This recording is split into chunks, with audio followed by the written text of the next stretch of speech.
Basketball scientist. This video is purely for entertainment and does not infringe on copyrights or laws. The rights to the novel and image belong to the original author. We do not claim ownership. Don't like waiting and want to listen to this fanfic in full now?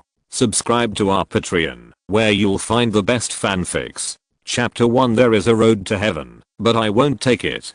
2004, Los Angeles, Staples Center. In a coffee shop not far from the entrance, an old man with a kind face looked at the Chinese man opposite with a smile on his face and kept saying words such as lacquers, change, and future. The waitress not far away could vaguely hear the conversation between the two people and kept turning her eyes here, wondering if the old man was a senior executive of the lacquers, but he looked a little unfamiliar. While guessing, the waitress focused more on the Asian man opposite him. Although he was Asian, and not a typical Western handsome man with a hardcore root, he was born in the aesthetic point of the impression of scumbag by girls all over the world. His eyes like a forest are simply fascinating. The waitress secretly told her colleagues at the bar about the strange phenomenon she had just noticed. Oh, really? Isn't there something wrong with his body? How could that be? He's just that kind of good looking. When he looked at me just now, I was almost attracted by his eyes. Well, he does look bad. I'll ask for his phone number later. Didn't you say he had a physical problem? So what? I just want a night of passion. You. Just when the two girls were still not far away, wondering if they could have something happen with Kellyanne, the conversation between the new Lakers head coach Tom Janovich and the third assistant coach of the Suns, Kellyanne, had ended. After repeated consideration, Kellyanne agreed in principle to Tom Janovich's invitation to join the Lakers coaching staff next season. Happy cooperation, Kimmy. Tom Janovich was very excited to finally find a former partner in his assistant coaching team and took the initiative to extend his hand to Kellyanne. Holding Tom Janovich's hand, Kellyanne's thoughts gradually returned to 2 years ago. About 2 years ago, Kellyanne had just traveled through time and was still in a daze. He inexplicably appeared at the training center of the Houston Rockets and interviewed for the position of the third assistant coach of the team's coaching staff. As expected, he was persuaded to quit. Unexpectedly, Tom Janovich's voice made him unexpectedly get a job with a weekly salary of $5,000. In name, he was responsible for the team's offensive tactics drills, but in fact, the most important job was to serve as the communication work between the team and the team's new generation of inside core, the top pick Yao Ming. No translator can tell Yao Ming the intention of the head coach more clearly and intuitively than the coaching staff members whose native language is Chinese. Tom Janovich originally planned to find Yao Ming's fellow countryman to help Yao Ming adapt to the league better, but he didn't expect that Kellyanne was much better than he imagined. Especially in his own job, Kellyanne is very good at tactical arrangements on the offensive end and often makes more exciting arrangements than expected in the game. The addition of 2 Chinese players helped the Rockets, which was a bottom-ranked team last season, win 15 more games. With a winning rate of more than half, the Rockets ranked 9th in the Western Conference and were just a stone's throw away from the playoffs. In recent years, few top draft picks in the NBA have brought such a big impact on the team. This not only reflects Yao Ming's influence on the court, but also Kellyanne's contribution. The Rockets' prospects, Yao Ming's growth, and Kellyanne's future all seem to be moving in a better direction, but all this came to an abrupt end as Tom Janovich's physical condition deteriorated. At the end of the 20,203 season, Tom Janovich resigned from the Rockets due to physical reasons. The newcomer Van Gundy attached importance to defense, preferred veterans, and made arrangements for Yao Ming to gain a lot of weight to increase his inside lethality. All these measures ran counter to Kellyanne's ideas, which ultimately led to Kellyanne's resignation in the middle of last season.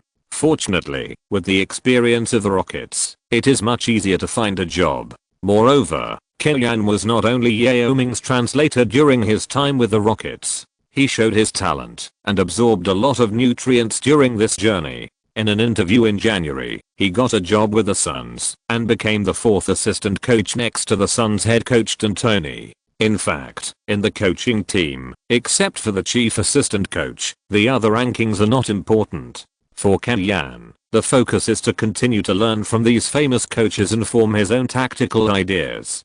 This is simple to say. For other time travelers, it may be just a matter of clicking on the system and exchanging a few points for skills, but for Kellyanne, it takes a lot of time to integrate. In fact, in the conversation just now, Tomjanovich also felt that compared with the previous time in the Rockets, Kellyanne had more appropriate routines for the offense on the field and was more adaptable to local conditions.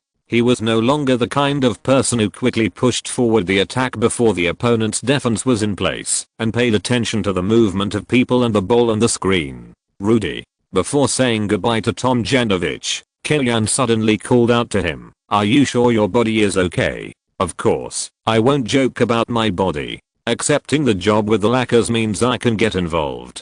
Tomjanovich said that he would not joke about his body, but in Kellyanne's impression, his tenure with the Lakers was only half a season, and then he ended his NBA coaching career due to health reasons. Many things are not about personnel, but about God's will.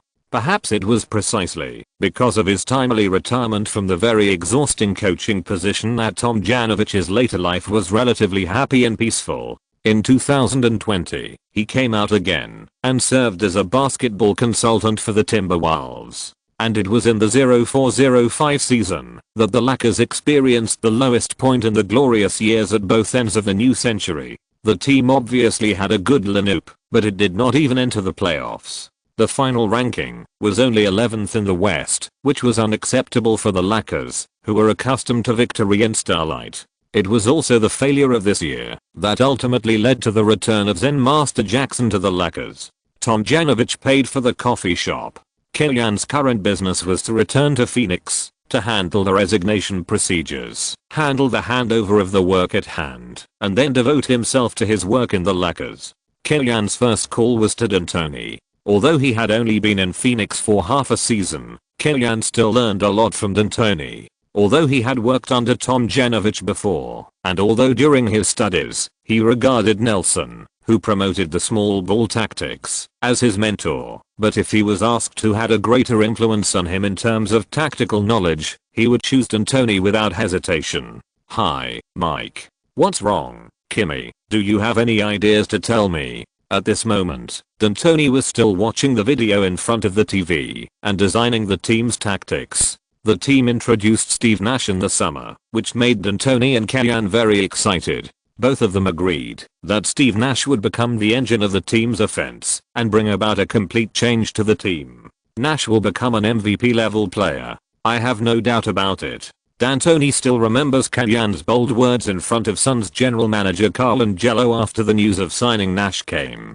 Although they didn't spend a long time together, D'Antoni felt that many of the ideas of this young man from China coincided with his own, and he was even crazier and bolder than himself. "I came to say goodbye to you because I have a new plan." I accepted Tomjanovich's invitation to join the Lakers. The culture here in the United States is like this, without too many moral constraints. People go up and have better opportunities, and a resignation report is enough. To some extent, D'Antoni is half a teacher to Kellyanne, so Kellyanne called to say goodbye. Wow. This news came a little sudden. D'Antoni paused. However, the Lakers are a bit chaotic now, and Kobe's not a very easygoing person. Anyway, if you have made up your mind, I can only wish you good luck. I also hope that everything will be fine with you and the Suns in the new season. I'm really optimistic that the Suns will bring different basketball to the league in the new season. The Suns will take off directly under the leadership of Nash next season, which is 100% certain. From the perspective of brushing up his resume, staying in Phoenix is more conducive to Kellyanne's prospects. However, as a time traveler, if he still develops according to the thinking of ordinary people, he is really sorry for this unique destiny. Tomjanovich is not in good physical condition, and he will rely more on assistant coaches. Being by his side, he will have a better opportunity to test his own tactics. More importantly, if Tomjanovich really leaves the team in the middle of the season, Kellyanne may be able to fight for the position of acting head coach of the Lakers.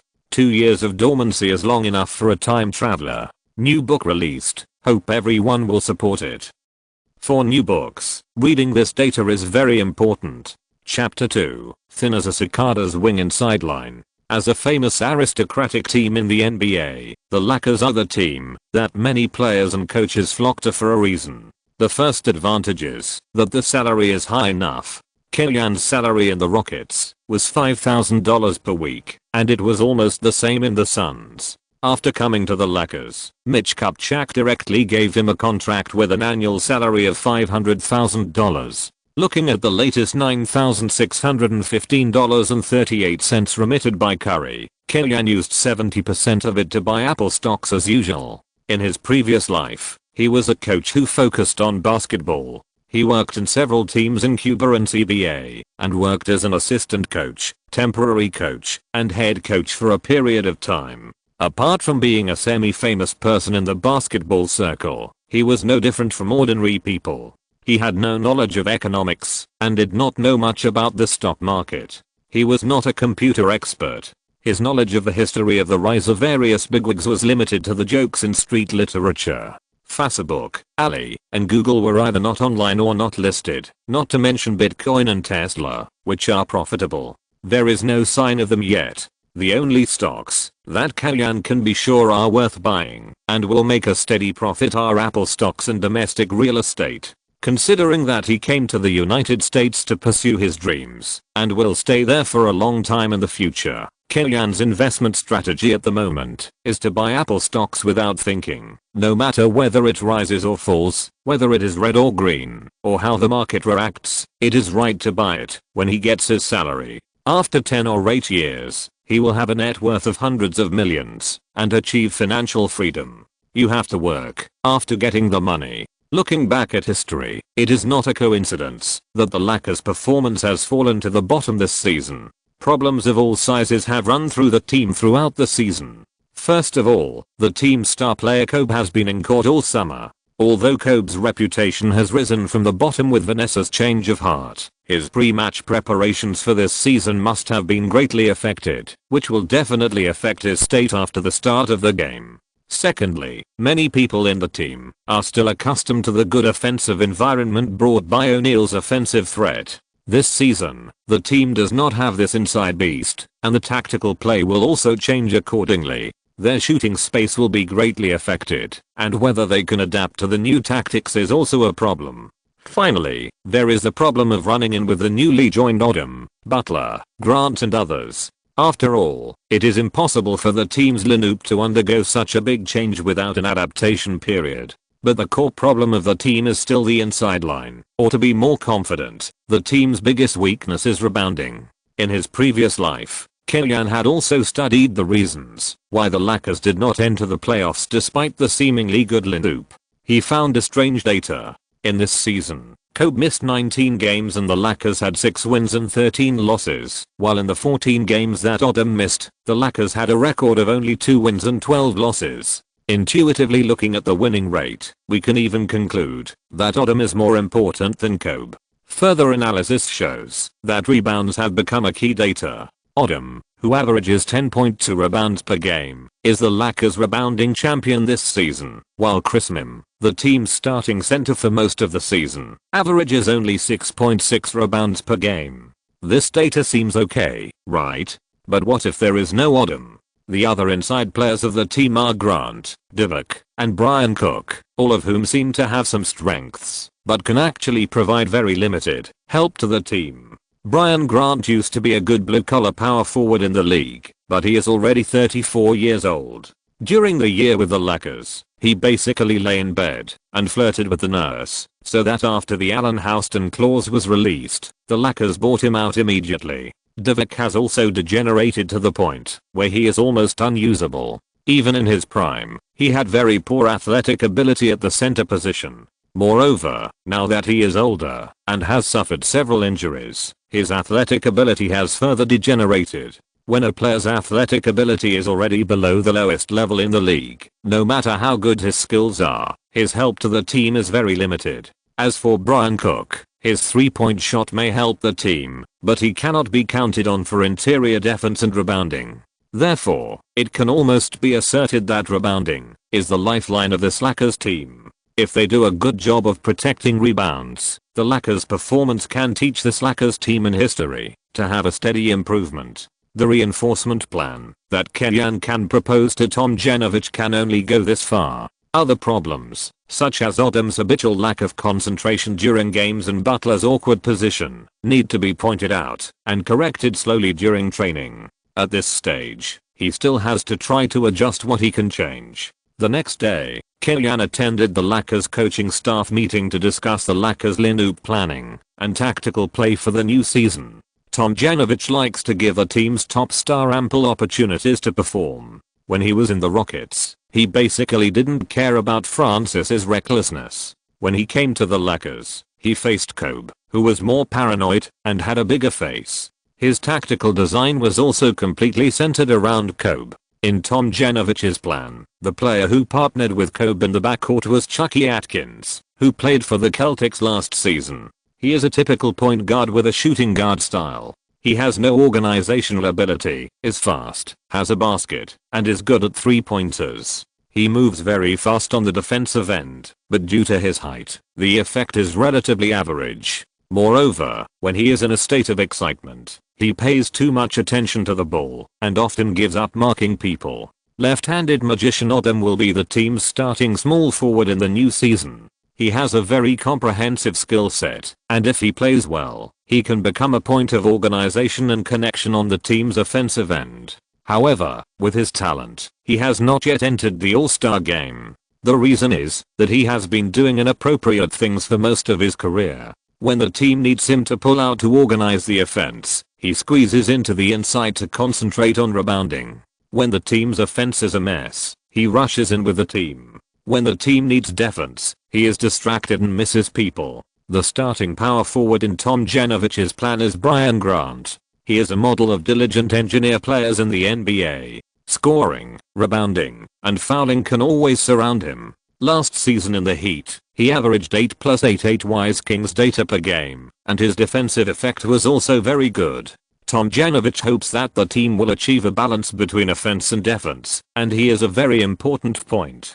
The returning veteran Divock will serve as a starting center. The current Lakers are very similar to the Kings in that there are many scoring points in the team, and Divock, who has good hands, seems to be able to help organize the offense on the offensive end. If the performance of these players this season can be directly copied from last season, then the Lakers will have a good chance of advancing to the Western Conference semifinals, not to mention the playoffs. However, the NBA has never been like this, and even competitive sports have never been like this. New head coach, new tactical system, new teammates, new season, everything is different. Rudy. After the meeting, Kellyanne stopped Tomjanovich. Can you talk? During the meeting just now, it can be seen that Kellyanne seems to have a lot of his own ideas. Tomjanovich nodded, of course. Chapter 3, Treating the Symptoms. What would you like to drink, tea or coffee? During the 1 year he spent with Kellyanne, Tomjanovich accepted the tea culture from East Asia and even collected a set of tea sets that Kellyanne gave him. But more often than not, this set of tea sets was just a decoration in the office. He would only use it when entertaining guests occasionally, and the display significance was more than the need to taste tea. Let's drink tea. I think you have a lot to say. Before Kellyanne spoke, Tomjanovich made a decision on his own and immediately started to boil water with an electric kettle. The foreigner only drank hot water when making tea or coffee. To be honest, I don't quite agree with your plan for the Lakers in the new season. Such a Lakers team is too slow, and the inside combination of Divock and Grant lacks scoring ability. The team's scoring pressure is entirely on Kobe. There is no small ball trend in the NBA now. The Suns' 7-second defense will not sweep the league until next season, and the offense and defense of positional warfare is still the mainstream. But even so, Divock and Brian Grant, a blue-collar inside combination, are completely incompatible.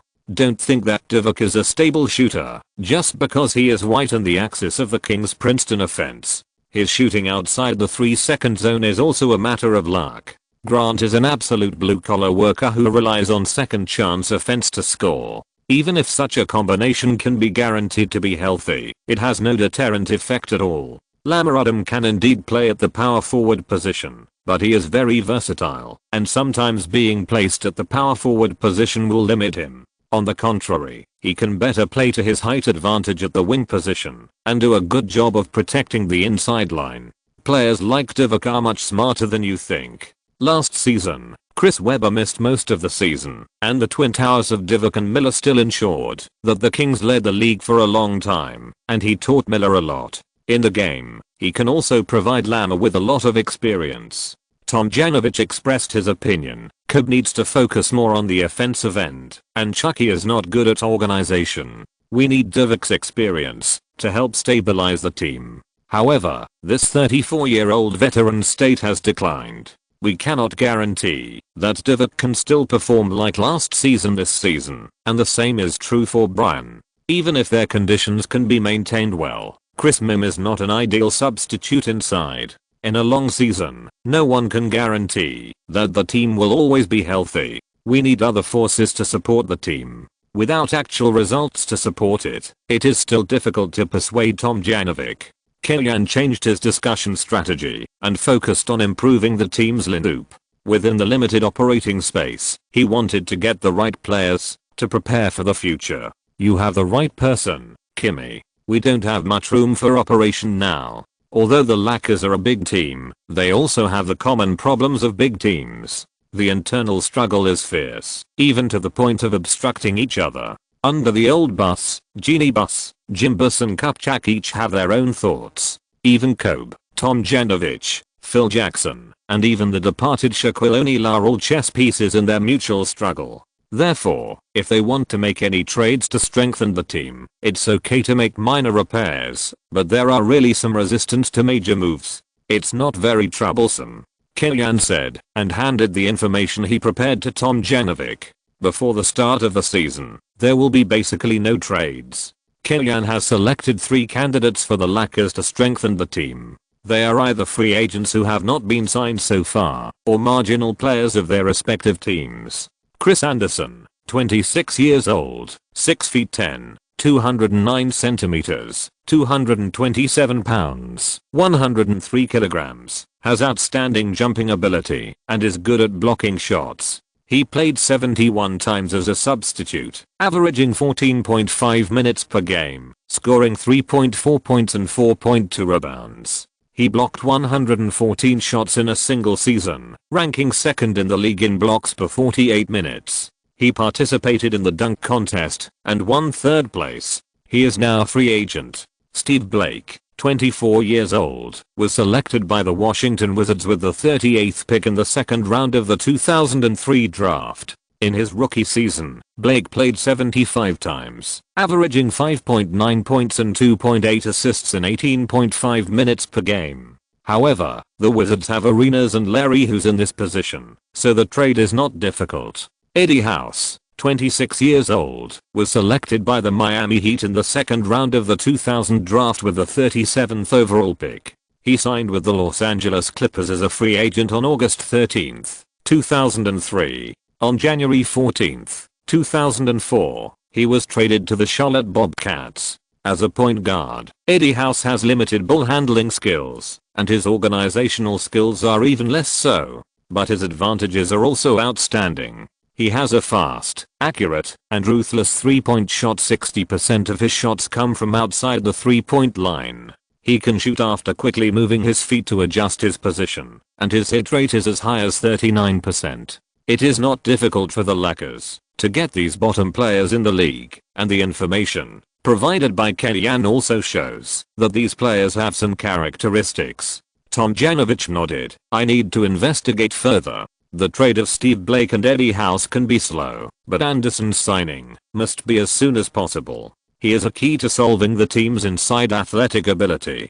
Kellyanne once again emphasized the importance of Anderson. His operation difficulty is also the lowest, and a minimum salary contract is enough. The biggest problem of the Lakers is rebounding. Anderson, who is famous for rebounding and blocking, can't say that he can solve this problem immediately, but at least he can be used for emergency. This kind of tryout has always been like this, without much coordination, and it is very challenging for the player's personal abilities. Anderson's strengths and weaknesses were very obvious in this tryout. He has excellent physical fitness, can complete beautiful dunks, is good at blocking shots, has the awareness of rushing for front court rebounds, and has a good ability to complete secondary offense. However, his top defensibility is relatively weak, his defensive position is not good, he is keen on blocking shots, and is easily fooled, and his personality is not good.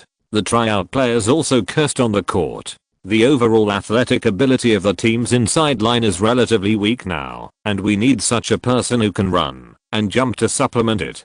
Tom Janovich on the sidelines gave his opinion after seeing Anderson's performance and supported signing Anderson. With such a guy with personality, our bench will be more lively. Jim Buss, who came to the training hall, also voted in favor after seeing Anderson's performance. How to say it, playing in Los Angeles, strength is one aspect, and gimmicks are also very important. This guy, like Rodman, is quite interesting. Chapter 4 Poor Brian Shurakapiksino. Anderson was signed to a minimum salary contract. The Lakers released the news of signing Chris Anderson on their official account. For Lakers fans, this is not worth caring about at all. They traded O'Neal and Payton this summer, and Karl Malone also rejected the invitation of other teams and chose to retire directly. They only have Kobe, and Kobe has not yet completely gotten rid of the charges, and the judge has not yet acquitted Kobe. If this matter is not completely resolved, Lakers fans will not be able to rest assured.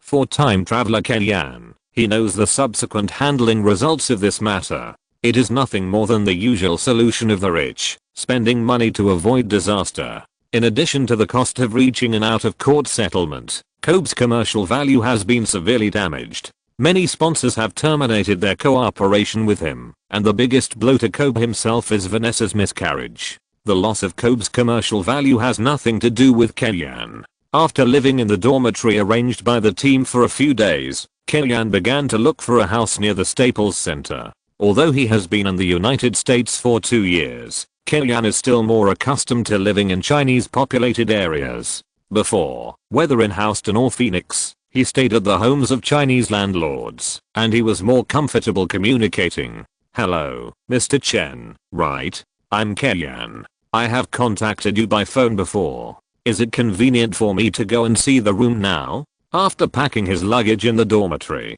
Kellyan sat on the bed and called the landlord to go and see it today. Kimmy, is it? Have you been to my house? The landlord's name is Chen Shijin, who is also a Chinese American from the Treasure Island of China. His home is about 20 minutes drive from the Staples Center, which is very convenient for Kellyan. No, I'm ready to leave. I'll confirm the time with you.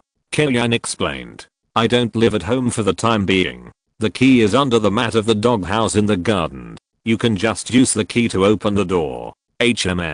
This plot seems a bit wrong. Why does it feel that this landlord is so unreliable? Deep down, I'm already a little dissatisfied and don't even want to rent. But it is not very convenient to do anything in the dormitory near the stadium. Recently, Kellyan has also had the idea of raising a dog, and he needs a relatively large space. After hesitating for a while, Kellyan still carried his suitcase and set off to take a look. The community where this house is located is also a nation gathering area. In addition to Chinese, there are also some Asians from other countries. It is relatively safe. Pushing the door open and going in, the interior is also very clean. The sofa, TV, and refrigerator are covered with cloth, but there is no dust. It should be that they don't live here, but come here regularly to clean. After checking the water, electricity, and heating to make sure there is no problem, Kellyan called Chen Shijin again to confirm the rent with him. I only rent a room.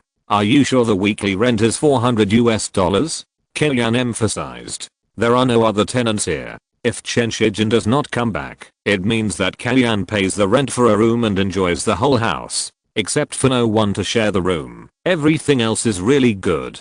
There is also a dog house outside, so Kellyan has no problem raising a dog. Yes, that's the price. I'll go back and stay there regularly, and I don't know when I'll rent out other rooms to other people. Okay. I want to explain to you that if I have roommates, it's best if they are Chinese. Kellyan reminded him. Me too. In this way, everything is perfect. On the 13th, the Olympic Games opened in Athens. This competition was the event in which the Dream Team was determined to regain its former glory after losing the 2002 World Championships. However, on the eve of the Olympics, there were rumors that K-terrorists were going to bomb Athens, so 9 players in the preliminary list of the Dream Team 6 eventually withdrew from the Dream Team one after another. In the end, only 2 big names, Duncan and Iverson, were left to play in the Olympics with some second-tier stars and first and second-year players. Before the Olympics, the Dream Team 6 was defeated by Italy by 17 points in Cologne, Germany, and 2 days later, still in Cologne, Allen Iverson's oversized 3-pointer defeated Germany, and the Dream Team 6 won with a difficult 3-point advantage.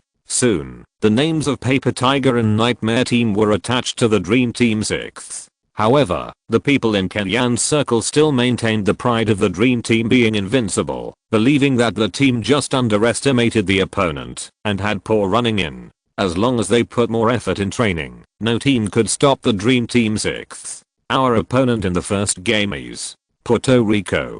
Can anyone tell me who is in the NBA? Brian Shaw, the second assistant coach of the Lakers this season, is a typical frog in the well. He ignored the difference between the rules of FIBA and NBA and made irresponsible remarks. Come on, Brian. The NBA represents the highest level of basketball today, but many players in the European League are also very good. Don't forget that in the semifinals of the last Olympics, the US team was almost defeated by Lithuania's Majanskas. In the World Championships, they didn't even make it to the semifinals. Kellyanne reminded, if you don't make changes, Athens will only be a continuation of Indianapolis. The World Championships and the Olympics are really different.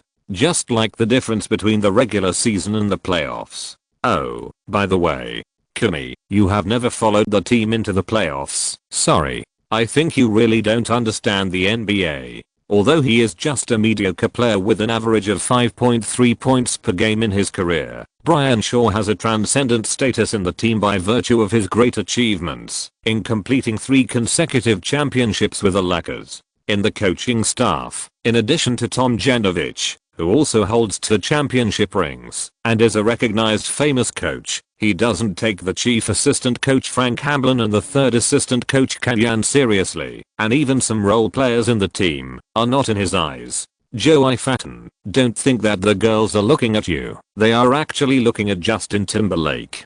Kellyanne used the joke of the male idol group Superboy back then to mock Brian Shaw for being a clinger. Fucksk. What are you talking about? Brian Shaw stood up and pointed at Kellyanne's nose and scolded, don't think that you can send Yao Ming to the starting position of the All-Star game and your basketball has risen. You are still far from it. So, what does the strength of American basketball have to do with you? Are you the one who leads American basketball forward? Or are you used to relying on the strength of the team to bully others? Because that's all you can do. Kellyanne didn't even stand up, but grabbed Brian Shaw's fingers and bent them hard, causing Brian Shaw to bend down in pain. Stop. It was originally just a discussion, but Brian Shaw and Kellyanne actually got into a fight, which was something Tom Janovich didn't expect. What he didn't expect was that the content of the dispute between the two people had begun to rise to the level of the country and the nation. If they continued to quarrel, their books would be banned. Frank Hamblin also pulled Kellyanne, signaling him not to argue with Brian Shaw. The leaders intervened, and the dispute ended there. Kellyanne and Brian Shaw were separated by Hamblin and sat down. Both of them were very angry. Brian, I bet Puerto Rico will beat the United States. Do you dare to follow me? Just as Brian Shaw sat down, Kellyanne started to provoke him again, and he stood up again in anger. Someone gave me money, why wouldn't I dare? Can Puerto Rico beat the United States? Can it beat the United States? If it can beat the United States, I, Brian Shaw, will eat all the basketballs in this training hall right now. Chapter 5, Proper Defense. 73:92. The first game of the Athens Olympics, facing the poor relative Puerto Rico outside the United States, the US team not only lost, but also lost miserably. The record of 24 consecutive victories in the history of the Olympics ended. This is also the most painful defeat in the history of American basketball. In the 40-minute game, Puerto Rico led for 33 minutes. except for the slight confrontation between the two sides in the opening stage. It was almost a one-sided victory for Puerto Rico. At the end of the first half, Puerto Rico led 49-27, and the 22-point lead was retained for a long time in the second half. Although the Dream Team once fought back strongly and narrowed the gap to 8 points, in the fourth quarter, Arroyo, who scored a game-high 24 points, 7 assists and 4 steals, completely controlled the game. His every breakthrough and pass made NBA superstars unable to stop him. This backup guard of the Utah Jazz completely buried a proud history of American basketball. When Duncan and Iverson were on the field, the two sides could barely maintain a balance, but after the two superstars left the court, the young players had no way to deal with FIBA's joint defense system. If no changes are made, Athens will only be a continuation of Indianapolis. Just one day later, Killian's words were heartbreaking. When he arrived at the training hall, Killian did not see Brian Shaw, who had agreed to eat up all the basketballs in the training hall, but he saw Anderson, whom he had insisted on signing, practicing his offensive steps under the guidance of the trainer, and he could not help but feel a little relieved. How to say it, although it is only a basic salary for the coaching staff, Anderson is likely to be just a substitute sitting on the bench, and it is difficult to get a chance at the beginning of the season. However, Killian is clear about the difficulties faced by the Lakers in the new season. As long as Anderson adjusts to the best state at the beginning of the new season, it will not be difficult to find an opportunity to move up. Chris, is it convenient for us to talk? During the break in training, Killian took a bottle of water and walked towards Anderson, who was lowering his head and breathing heavily. Unlike other players, Anderson's basketball experience is very special because no one taught him the registration process. He missed the draft and later played in the CBA. Because of that interesting experience, Anderson is a little more accepting of Chinese people. Reaching out to take the mineral water handed over by Killian in response, Killian did not mind Anderson's rudeness and continued, "Have you ever considered what qualities the team hopes you can provide in the team when signing you? Of course, my blocking ability. People with simple brains only care about what is on the data statistics table." Anderson looked at his own data and felt that he relied on this to gain a foothold in the NBA. Of course, Anderson's other data is not outstanding. If it's just blocking, I want to say that no coach would think that Kemba's defense is better than Duncan. The team needs players who can make correct defensive behaviors on the court. What do you want to say? Anderson was a little irritable. When he heard something he didn't like, he stood up and acted impatient. What I want to say is that if you want to get more opportunities in the Lakers, you must understand what the team needs, where you should make progress, and how to make progress, instead of just working hard here. After saying this, Killian turned around and left. He gave the choice to Anderson. If Anderson wants to make the right progress, he will naturally come to him. This is just like the college entrance examination. Except for a few geniuses who can get full marks in all subjects, most ordinary students must have strong subjects and weak subjects. If you want to get into a good university, you must get more points in strong subjects, find the right learning method within your ability, and check for gaps in weak subjects. Facts have proved that Anderson still wants to make progress. Half an hour later, he came to the coaching staff's office and asked Killian what direction he should work hard on. This is your advanced data report last season. The indicators marked in red are below the league average. The data shows that your defensive efficiency is actually below the league average. Killian said seriously. A player who can block 1.2 shots in 18 minutes per game has a defensive efficiency below the league average? It was written in black and white on the report. Compared to Kemba, who was prone to missing people or gambling on defense in order to get rebounds and blocks, Anderson's defensive problems were firstly due to insufficient lower limb strength, which made it easy for others to knock him out of the shooting space. Secondly, due to insufficient defensive experience and bad positioning habits. And thirdly, due to insufficient defensive skills, which made him easily fooled. Compared to training footwork on the offensive end, improving your influence on the defensive end is what you should do and can do. Only by doing these well can you get a chance to play in the Lakers. Defensive experience needs to be accumulated slowly in the game, but lower limb strength and defensive skills can be improved in training. It depends on whether you are willing to work hard. Of course, how should I train? The training of lower limb strength is different from that of upper limbs. If the overload operation causes any damage to the meniscus or ligaments of the knee, it will be irreversible damage to the athlete. This kind of training requires more long-term persistence. Kellyanne also prepared a standard training plan for Anderson. To improve defensive skills, it is necessary to watch videos and practice at the same time. Kellyanne edited videos of the defensive work of Garnett, Duncan, Ben Wallace and other defensive masters, and added text interpretations, which were all prepared in a file bag. Anderson's eyes lit up when he saw the file bag. Maybe it was written inside, "If you want to practice this skill, draw a knife to castrate yourself." Anderson would cut it without hesitation. However, Kellyanne suddenly took the file bag back. "Do you want it?" Kellyanne looked at Anderson and asked. "Of course. I'll arrange a task for you." Brian Shaw didn't show up at the training hall today. He was probably thinking about how to solve the problem of the bet.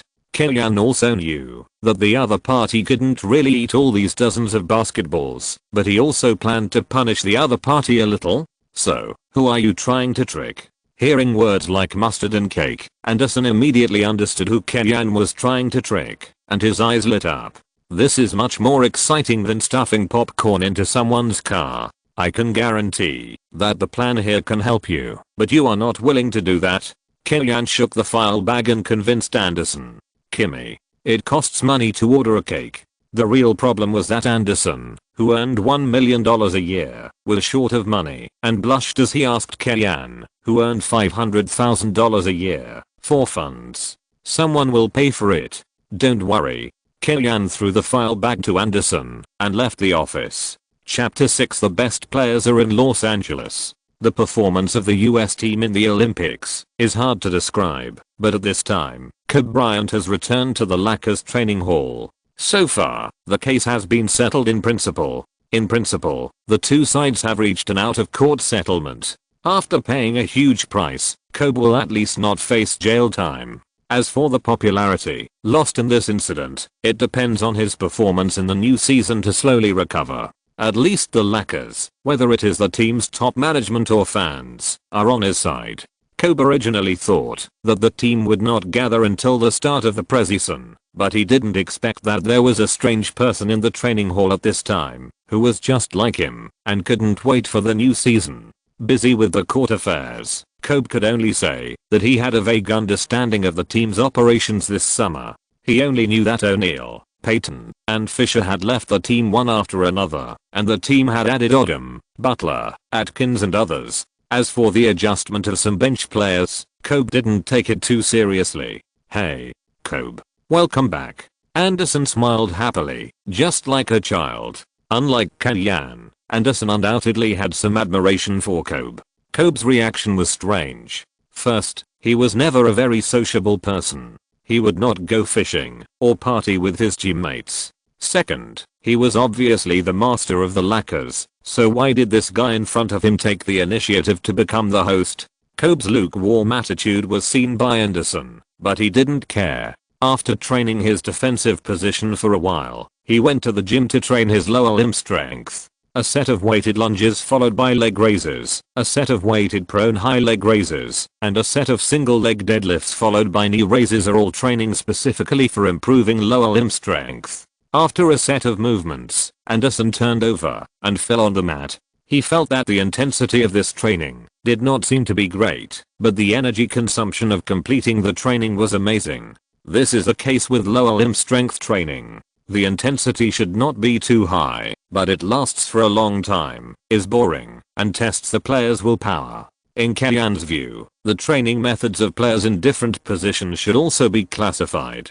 Centers have their own training methods, and guards have their own training methods. Even among guards, Atkins and Kobe's training plans should be different. He has already formulated corresponding training plans for some players in the team, which lists some of the benefits of machine training, as well as the maintenance of the player's own abilities, as well as suggestions for the players, hoping that they will work harder in which areas, etc. And he is waiting for the right time to make suggestions to Tom Janovic. After losing the bet with Kellyanne, Brian Shaw avoided Kellyanne for several days, thinking that the dream team would not fight for the gold medal in the next game, so that he could use the tiger nap to prevaricate. However, everything was just as Kellyan predicted. After defeating Greece and Australia in succession, to ensure the group stage, the dream team fell into Lithuania and lost the second game in the history of the dream team in the Olympics. Jaskavicius, who had played at a supergiant level against the dream team in the Sydney Olympics, scored 28 points in this game.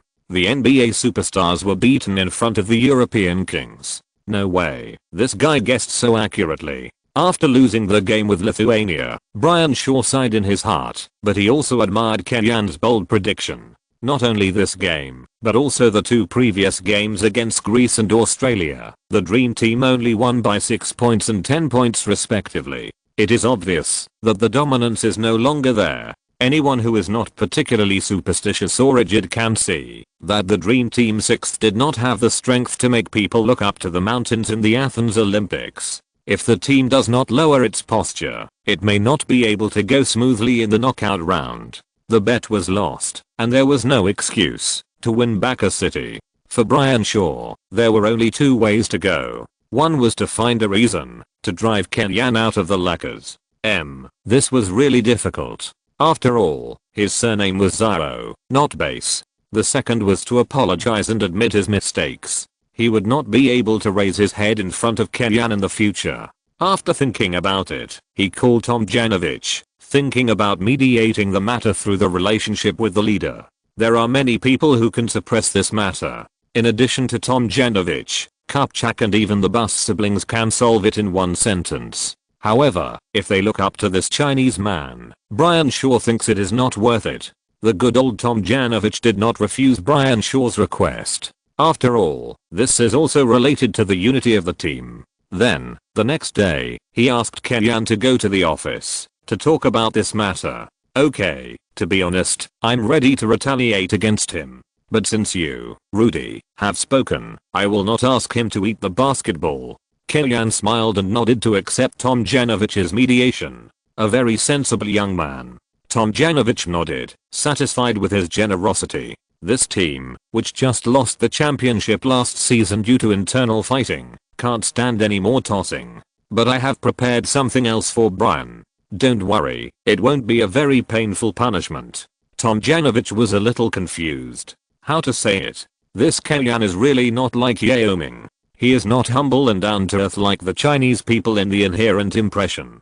Instead, he is flying and jumping, and difficult to figure out. I just don't know how he will deal with Brian Shaw this time. When leaving the office, Kellyan habitually came to the training hall. In the gym, Kobe was playing a one-on-one match with the trainer. He raised his thumb and shouted fighting. Kellyan was about to leave, but heard a heavy Kami from behind. Kobe spoke up and stopped Kellyan. What's up?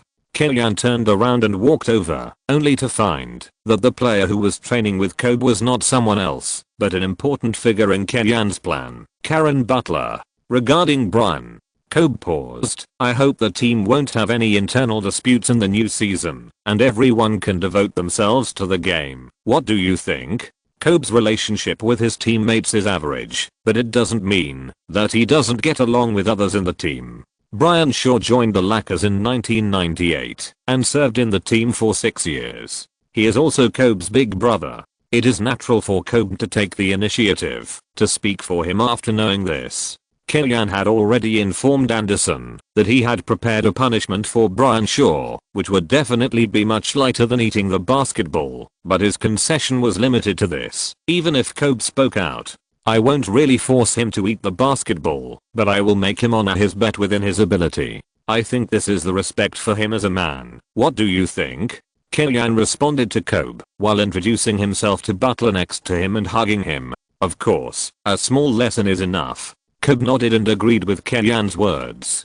Kobe, do you know why the US team struggled in the Olympics? Why? Because the best player didn't play. He was in Los Angeles. Chapter 7 Born for Basketball.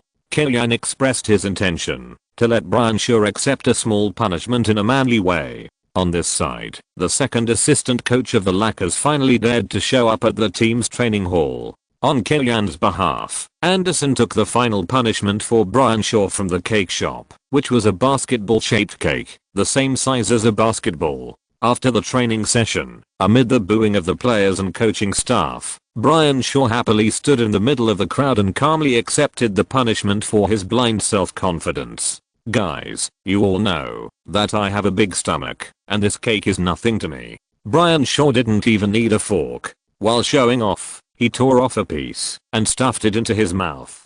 Then, the smile on his face gradually froze. He thought Kellyanne's prank was just a test of his stomach. In fact, the cake was brushed with several layers of special mustard sauce. After eating it, his tongue turned green. Okay, very delicious after all. He was born as an athlete, and his tolerance for sensory pain is stronger than that of ordinary people. Of course, as he continued to eat, the physiological stimulation of the tear glands could not be controlled by subjective consciousness. Brian Shaw's old face was soon covered with 2 lines of clear tears, and his nose began to twitch involuntarily. Wow. Why are you crying?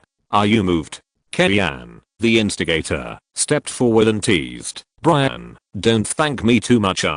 Brian Shaw said with high emotional intelligence in a crying voice, I cry for the dream team. Amid the cheers, everyone came forward to help Brian Shaw share the mustard cake, and then the shouts of pain were endless. Oh my god, what the hell is this? It's disgusting. Brian, you're the only one who can eat this. If it were me, I'd rather eat basketballs than this. Kumi, you're so vicious. Turning a conflict caused by a small bet between 2 assistant coaches into an opportunity to promote the warming of the relationship within the Lakers is of course the best result. However, is this intentional on Kellyanne's part, or is it an accidental result? No one knows. In short, the result is good, and that's enough for the Lakers. Media Day, also known as Media Meet Day, is the time when players and coaches are forced to allow the media to take photos and interview them. Team staff must also attend and allow the media to film the team's training. If there are questions from reporters, they must also answer them. These are all mandatory regulations of the league in order to establish a closer relationship with the media. After Kellyanne arrived at the stadium, he greeted all the players. Among them, the ones he is close to are Chris Anderson and Karen Butler, because Kellyanne gave them positive suggestions in the preseason training, which to a certain extent expressed the coaching staff's attention to them, so the relationship is good. Odom, who returned from Athens with a loss, also appeared on today's media day. This is the first time Kellyanne met him. Chosen by the media as the new second in command of the Lakers, Odom smiled very flatteringly. Miami is indeed very good, with sunshine, beaches, beauties, and very convenient life, but it is still a gap compared to Los Angeles. Besides, isn't it more face-saving to help Kobe than to be the second in command to Wade? The local media in Los Angeles are also very optimistic that Odom, who has comprehensive skills, can become the Pippen next to Kobe, giving him considerable face and giving him very high praise in the newspaper pages. Butler, who came to the Lakers from the Heat, is relatively less concerned. Although he is also a fan of the Bulls back then, he is more suitable to play the role of Pippen in terms of position. However, Odom's all-around attribute is more suitable for Pippen.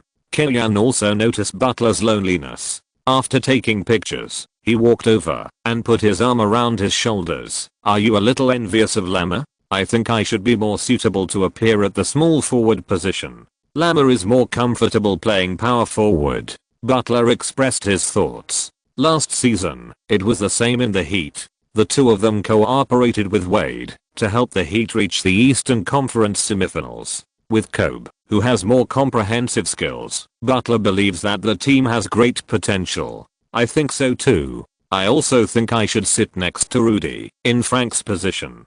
Kellyanne looked at Butler and said, Puff. Turning back to look at the thin Kellyanne, Butler couldn't help laughing. Maybe, I think you have a chance. The small forward position doesn't need to be so tall, and the coach doesn't need to be as strong as Frank, right?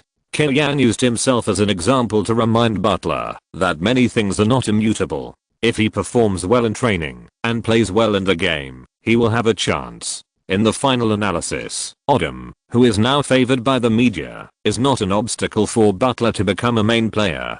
He can swing to the power forward position. On the contrary, Grant, the main power forward currently selected by the team, is the one who is more likely to be squeezed out of the position in Kaiyan's opinion. Soon, some reporters also noticed the Chinese assistant coach next to Butler. Stephen Smith, a sports reporter of the Philadelphia Inquirer, as a staff member in the media industry, he has some impression of the Chinese assistant coach next to Tom Janovic.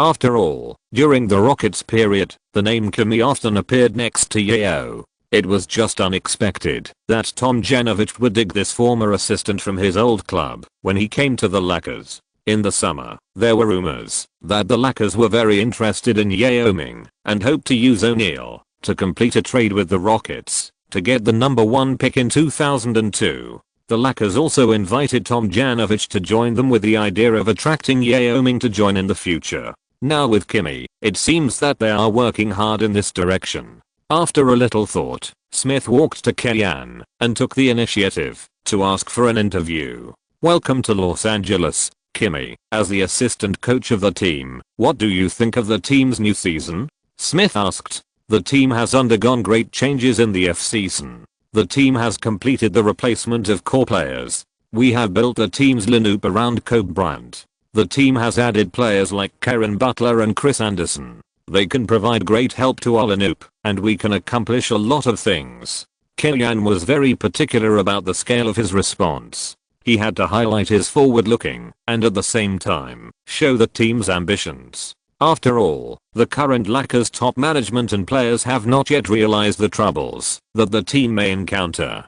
Kobe's court dispute lasted until September. This matter has a great impact on him. Will it further affect the team's performance in the new season? The media now has a lot of malice towards Kobe. They can ask any questions. Even on the team's media open day, they can question him. At present, the whole team has to endorse him. Personally, I have never doubted Kobe's focus on basketball. He is a player born for basketball. After the season starts, everyone will recognize this. Kaiyan is also very cunning. He constantly praises Kobe's focus on basketball and never mentions anything else. What basketball IQ, shooting selection, never mention. When talking about other players, Kaiyan also made his own analysis. On the surface, it was all polite words, but in fact, there was room for improvement. The advantages were praised, and the weaknesses were left there. If someone really finds this interview again in a few years, they will definitely exclaim, "Scientists are amazing. They saw the problem of 20th so early." If the Lakers promoted him early, how could it be? If you're listening to this novel on a channel other than Fanfic World, it means they downloaded and uploaded it without effort. We cordially invite you to visit our channel, Mundo Fanfic Novelos. There you'll find the original version of this story and you can explore many other novels of various genres. We're waiting for you to immerse yourself in a world of incredible novels.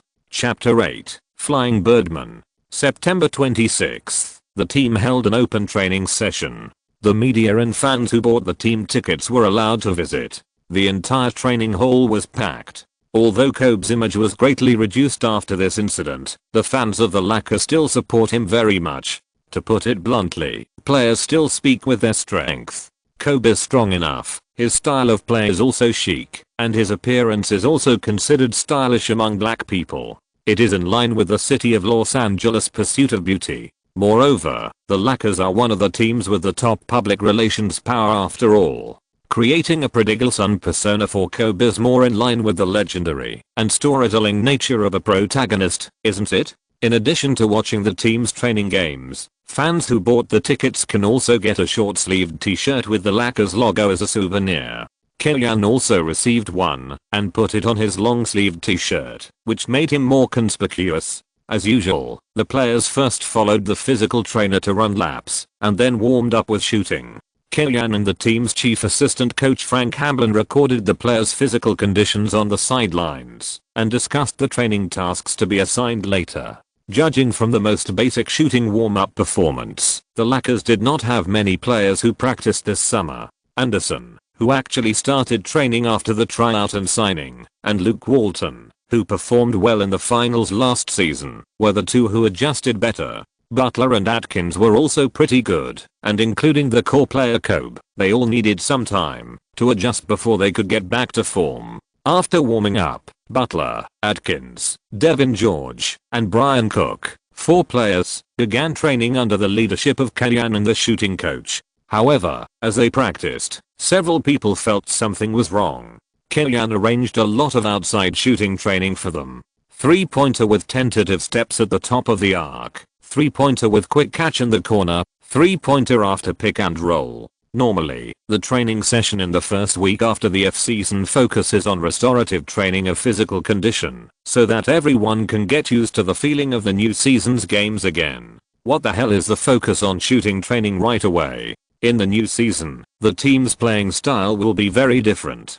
Kobe will hold the ball more and attack from the outside. The team's offense and defense rhythm will be much faster than last season. We will use Kobe's strong scoring ability to attract double teaming as a tactical fulcrum, and the players the team needs are those who can create offensive space and seize scoring opportunities. Kellyanne explained. It sounds like whoever shoots more accurately will get more playing time. Of course, it's not just that simple. Otherwise, how is it different from the inside where O'Neal occupies a tactical dominant position? Kellyanne also continued to explain in detail. First, under the fast pace, the outside players have a higher demand for running without the ball, compared with O'Neal, who is sharp-tongued in the 3-second zone and can attract 3 or 4 double teams. Kobe's space is definitely not enough. This has nothing to do with strength, but is simply determined by the position difference of the 2 core players. Secondly, Kobe's the team's main attacker, but Jordan has a Pippen beside him, let alone Kobe. But Pippen must first adapt to Jordan before he can further show his all-around attributes as Batman. Kellyanne's expectations for Butler are higher than Odom. Because it is an open training class, there will be no public tactical drills, or the tactics drilled are not what the team will adopt in the new season. Instead, there must be a group competition. After all, it is to give back to the fans. Tom Janovich and Brian Shaw led the main players, Atkins, Kobe, Odom, Grant, and Mim, wearing yellow vests symbolizing the main players. Hambleton and Kellyanne selected players from the substitute lineup.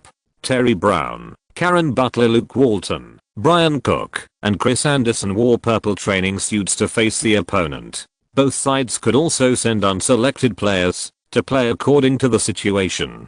Kellyanne walked up to Butler and smiled. Karen, I'm looking forward to your competition with Kobe later. If you can perform well, my suggestion to Rudy to put you in the starting lineup will be much more convincing. Remember, cooperate more with Luke, he is a great passer. Terry Brown is a relatively mediocre point guard. Apart from being relatively stable, making few mistakes, and not easily losing position on the defensive end, he has no special advantages. In Kellyanne's arrangement, his task is only to dribble across half court and then run without the ball, pick and roll. The task of organizing the connection was given to Luke Walton. This second generation player is a player with a high basketball IQ. In the finals last season, his appearance lubricated the team's obscure offense and helped the Lakers win the only victory in the finals. His shortcomings are average physical fitness, inaccurate shooting without much athletic ability, and poor defense. Of course, that is based on the starting players of the championship team. The Lakers at this stage are not qualified to dislike such players because there are many players who are worse than him. Brian Cook is an alternative in the power forward position in the league. To put it simply, he is an inside player who relies on outside shooting to make a living, referred to as a space-type inside player. If he entered the league 10 or even 5 years later, he might have more playing time and get a longer meal ticket. However, at this time, except for Kellyanne who is willing to arrange tactics for him, other coaches will not use him. In addition, except for shooting, basically all of his shortcomings. In the bench team, in addition to Butler, another person who has the hope of being lifted into the starting lineup by Kellyanne is Anderson. Divic's absence due to injury is an opportunity for him. If he can suppress Mim in a direct matchup, the team has no reason not to reuse him. After all, the Flying Birdman is more eye-catching than the honest Mim, and Los Angeles is a city that attaches great importance to the eyeball effect. In the last minute, Kellyanne quickly arranged several breakthrough tactics and off-ball screen counter-running arrangements, and the game officially started. The basketball was thrown into the air, and Anderson immediately surprised everyone. Although he was slightly shorter than Mim, his bounce and arm span completely made up for the lack of height. He flew up like a spring, beat Mim in the jump ball, and passed it to Butler. Butler quickly dribbled the ball and rushed forward, one step away from the 3-point line on the left, and suddenly stopped and jumped. Kobe retreated too far back, and was too slow to block it, and watched Butler shoot successfully. As a main attacker, you must shoot resolutely when you find an opportunity. It's a training game, there's nothing to hesitate. Kellyan's instructions echoed in Butler's ears, and he implemented it very resolutely. The yellow team attacked. Atkins took the ball to the front court, and then passed the ball to Odom, who was closely defended by Luke Walton. Odom turned flexibly to get past the defense, and faced Anderson's backup defense, and hit the rebound. Odom is an all-around warrior at the power forward position, but he is not very flexible at the 3 position, and he can easily get past Walton. This guy's defense is really fucked up. Fortunately, Walton made the right decision when handling the ball on the offensive end, and created a one-on-one opportunity under the basket, by passing the ball to Anderson. Unfortunately, Anderson's strong attack was interfered by Kobe's backup defense, and failed to score. In fact, Kobe was suspected of blocking this ball, but the trainer who was acting as a referee gave Kobe face, and just gave the ball to the purple team. The ball was sent out of bounds. Walton ran to receive the ball, and made a quick stop jump shot. The ball went wide due to the interference of Odom. Anderson, who had just been defeated, forcibly grabbed the front court rebound from behind Mim, jumped continuously, and put the ball into the basket. In the first few minutes of the game, Anderson's presence was very strong, and the fans at the scene focused their attention on this exaggerated Birdman. Chapter 9:18 Tactics of Attack. The yellow team attacked in a positional battle. Kobe received the ball in half court, and Butler defended. Kobe faked a shot, broke through the right side with the ball, flicked the ball to his right hand with his left hand, and passed Butler with a large change of direction. He shook out half a body, and made a quick stop jump shot near the free throw line. Kobe's personal ability is indeed terrifyingly strong. In a one-on-one situation, even Butler, who is tall and strong, can't defend him. Terry Brown dribbled the ball across half court, and passed it to Walton again. After Anderson and Brian Cook in the interior did a pick and roll without the ball, Cook went around the baseline to the bottom corner to receive the ball. Grant did not chase him out. Everyone watched Cook even have time to flick the ball, adjust the rhythm, and shoot a 3-pointer like training. With such a large space, you can let Yao Ming and Duncan shoot. What's more, Brian Cook relies on his outside shooting to gain a foothold in the NBA. Although it was a training game, Brian Grant's defensive responsibility was really a bit problematic. Kobe was inevitably a little unhappy and complained directly. In the next round of offense, Grant actively pulled to the outside to set a pick and roll for Kobe, then went down to receive the ball, and shot over Anderson, causing Anderson to foul, which was considered to have regained some face in time. On the purple team, Butler and Cook completed the pick and roll. Grant and Kobe did not have a good understanding in defending the pick and roll, and Butler broke through the defense line, broke into the basket, and completed a dunk, and scored 2+1. In the practice rounds, Butler and Anderson, who Kellyan strongly supported, performed well, and Brian Cook, who has been ignored by the Lakers in the past few seasons, also found his own value in this practice game. The media reporters on the scene were also surprised to find that the Lakers, who were originally thought to have a significant decline in strength, seemed to be really good, and many players seemed to be activated.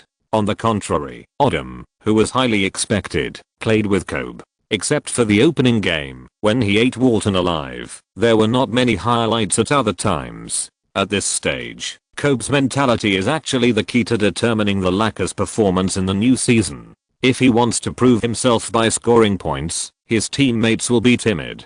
But if he is willing to use his influence on the game to revitalize the team, it will be different. So far, other people can't figure out Kobe's true thoughts, which also affects the atmosphere within the team. The first to bear the brunt is Odom, the second in command. In the first 10 minutes of the training match, the purple team always maintained a 5 to 10 point lead. The dispatch of Hamblin and Kellyan obviously suppressed Tom Janovich, the head coach, and also surprised Jerry Buss, who was present at the scene today. Not only in terms of score, but also in the field, the substitute team has an advantage. There are even several good cooperations, which made the audience cheer. This is a very eye-catching performance.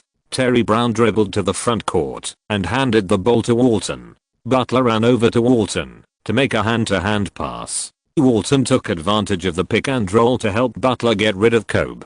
Facing Odom, Butler broke through very resolutely and broke into the basket to force a layup, but was interfered by Odom. This ball also reflects Butler's shortcoming, which is that he is brave but not wise. Just after he broke into the basket, Mim had already stepped forward to fill in the position, and Anderson was already in an open position, but he still chose to force the ball himself. If Kobe faced this situation, he would obviously have more choices and greater confidence when he played against Odom in a mismatch. Sure enough, looking back, Odom and Kobe copied this set of offensive tactics in the same way.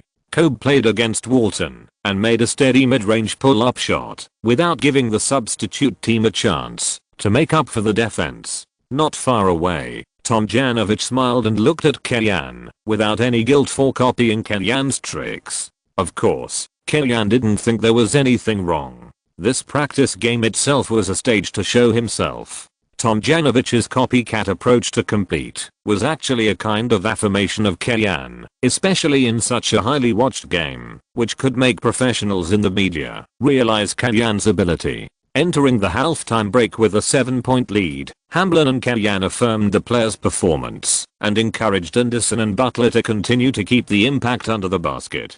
In the previous game, it can be clearly seen that Grant and Mim are somewhat unable to cover the inside line. Not to mention, Cook can still pull out one. The first half caused so much trouble to the main players. These substitutes felt that they had played well under Kellyan, and they were also excited and willing to use good performances to fight for more opportunities in this brand new Lakers team. At the beginning of the second half, in the first round of offense, Anderson and Butler blocked Kobe's shot without flashing out of the opportunity and grabbed the rebound and passed it to Terry Brown to start a fast break. A 2.09 tall big man actively ran down, and the impact was also very deterrent. After receiving Terry Brown's pass at the free throw line, Anderson took a step and took off directly, completing a one-handed slam dunk, blocking Kobe, launching a fast break, and slam dunking from the free throw line. If this series of actions happened in the regular season, it would definitely be the top of the list of the top 5 plays.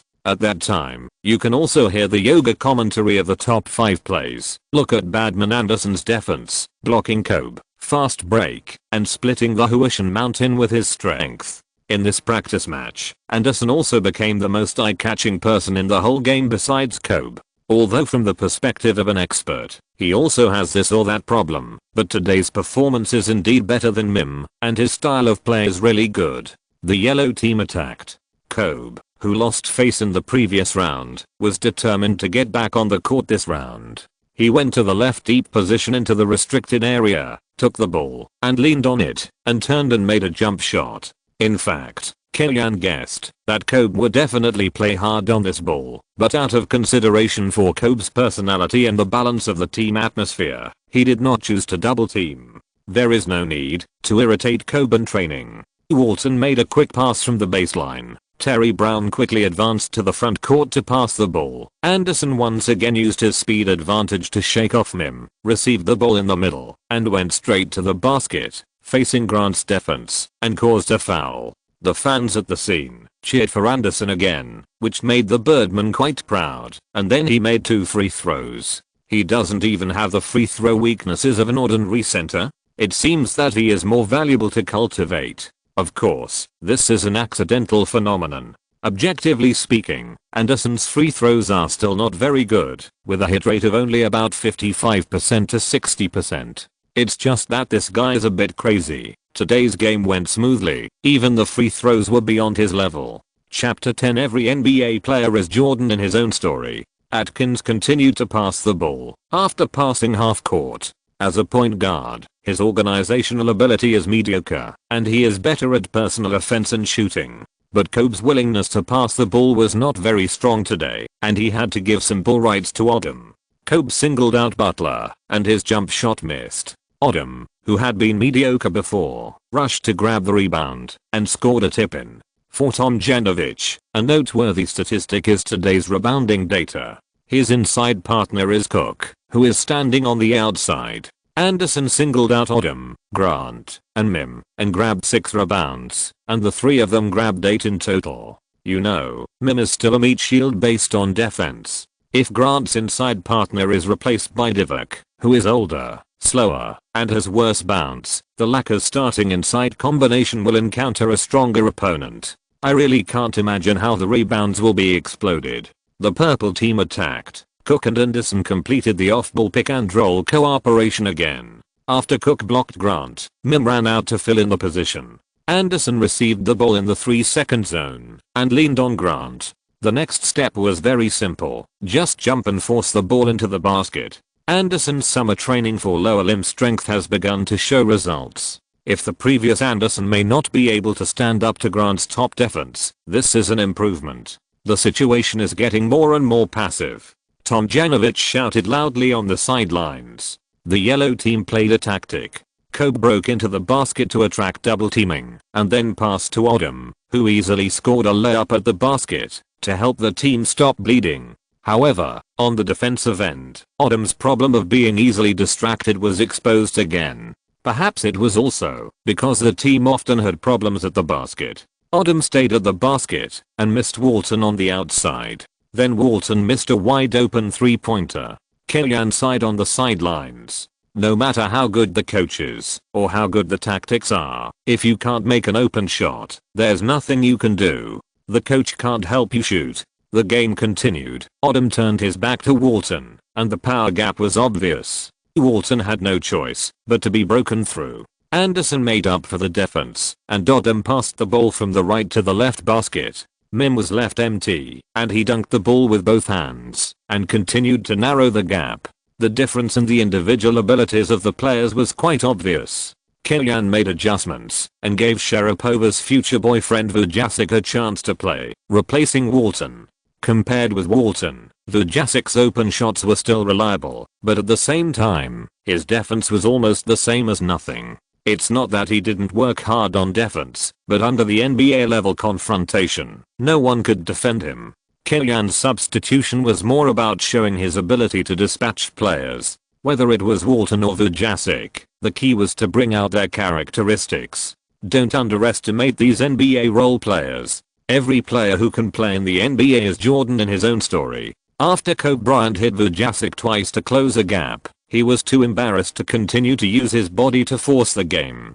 How should I put it? The yellow team was running tactics over there, and the purple team relied on individual ability to force the game. Even if they won the game, they would not be able to tell others about it. Vujasic and Cook were nailed on the outside, and Anderson pulled to the outside to set a pick and roll for Butler. Mim failed to keep an eye on Anderson after making up for the defense, but the latter faced Kobe's top defense under the basket and forced a layup but missed, which also exposed his rough technical shortcomings. Anderson did not score the ball, but the team's cooperation was played out. Jerry Buss, who was on the sidelines, watched this training game and asked for Kellyan's first-hand information. He is a Chinese, born in 1979, and now he is 25 years old. In 1998, he went to study at the Cologne Sports Academy, the largest sports academy in Europe. In 2001, he served as a youth training coach for the Stuttgart team in the German Basketball League.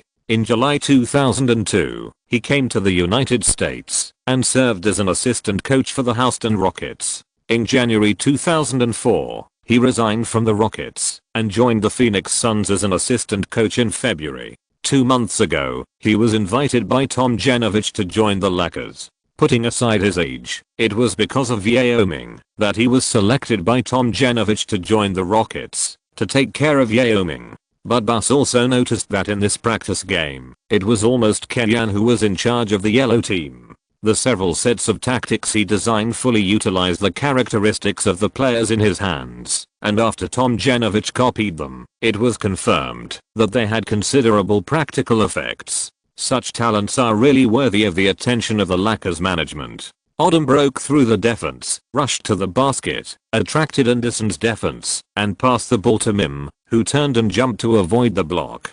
The ball missed again, but he successfully grabbed the rebound and put the ball in. Cook made an off-ball screen for Butler on the left, and Odom and Grant passively switched defense. Grant was annoyed by this off-ball screen today. Frequent switching defenses made the veteran very uncomfortable, but this was exactly the effect Kellyan was pursuing. The more uncomfortable Grant was in today's practice game, the more he had a say in the coaching staff. Terry Brown took 2 steps to pass the ball to Butler, who received the ball on the left side of the frame, paused slightly, shook Grant off with a fake move, and hit the rebound. Although not as eye-catching as Birdman Anderson, Butler was the offensive core of the purple team today, and his performance was also very eye-catching, no less than Lamar Odom, who was more valued by the team. Tomjanovich made a substitution adjustment, pulling Walton, who was just on the purple team, to the main team, replacing Grant, who was a little uncomfortable being targeted by Kellyan. On the yellow team side, the offensive situation suddenly became clear. Odom's mobility can keep up with Butler after the pick and roll. After Cook and Anderson's off-ball pick and roll, he can also hold Anderson in the paint. He even made a 3-pointer on the offensive end, which also made Kellyan, who had underestimated him before, raise his eyebrows. After a 17:5 attack wave, the yellow team reversed the score difference and finally won this 20-minute practice game with 63:54. The quality of the game was pretty good. The yellow team was in the leading state for a long time, and at most it led by 9 points. This was based on Kobe's singles to help the main team stop bleeding. At the same time, this game also touched the coaching staff and even the management, that is, the current situation of the team, whether to adjust the originally planned main lineup, continue to trust the veterans to regain their form in the regular season, or appropriately promote young people to take over. Everyone walked to the center of the court and waved to the fans around them. The public training session ended, and the players were interviewed on the sidelines. Many reporters surrounded Anderson, who was shining. He was indeed the most eye-catching person in the game. He had rebounds, dunks, and blocked Kobe. The key is that he was very recognizable with tattoos all over his body. The guy with a very cool expression could be noticed at a glance in the crowd. Birdman is also a person who knows how to repay kindness. He praised Kellyan directly in front of the media. "I just follow Kim's arrangement to carry out my training plan and show my training results. Today, it was his arrangement that made me find a comfortable way to play." Tomjanovich also praised the team's coaching team in front of reporters. "Through this training game, everyone can see the depth of our lineup. We can deploy a variety of tactics. Our coaching team is also great, especially some young coaches. My cooperation with them has created different sparks. I hope we can have a season that satisfies the fans." Chris Anderson's performance is very good. Will he be the starting inside player of the Lakers in the new season? The reporter asked. "He's performing very well. We will use him properly and let him show more of his energy in the game." Chapter 11, Supersonic Arrow Formation.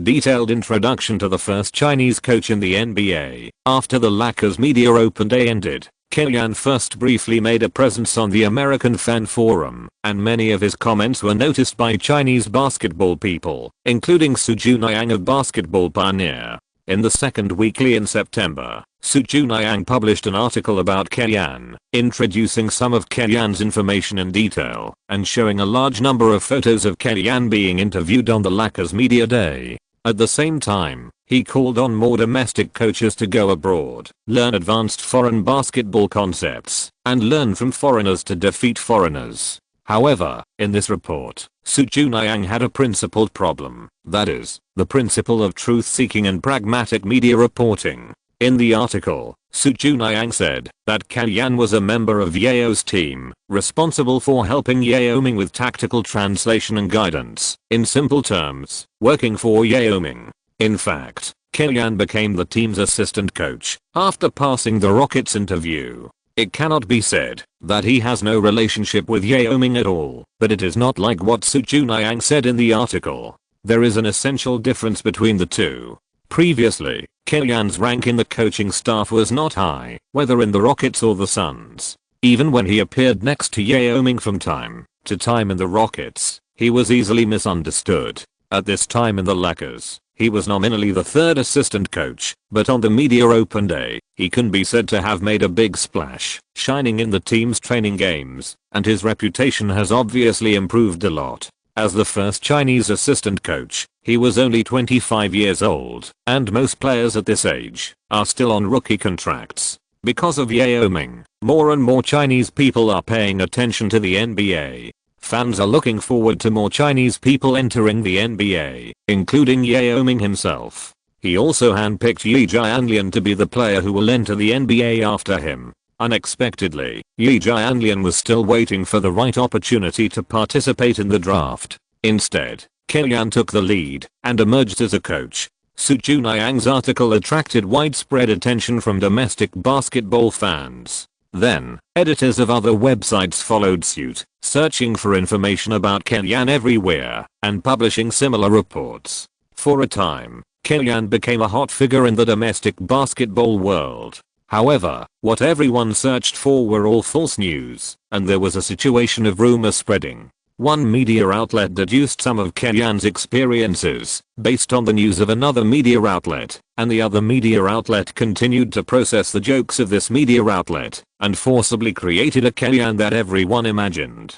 Zhu Yi, the editor of ESPN China, also keenly noticed this hot topic and felt that this project could be tried to be developed and discussed. He immediately applied to the management and went to the United States to interview Kylian. Although he is just an assistant coach, it is really not easy for a Chinese face to appear on the NBA stage. At present, many reports about Kylian are picked up from the internet. I think a lot of information has not been confirmed by him.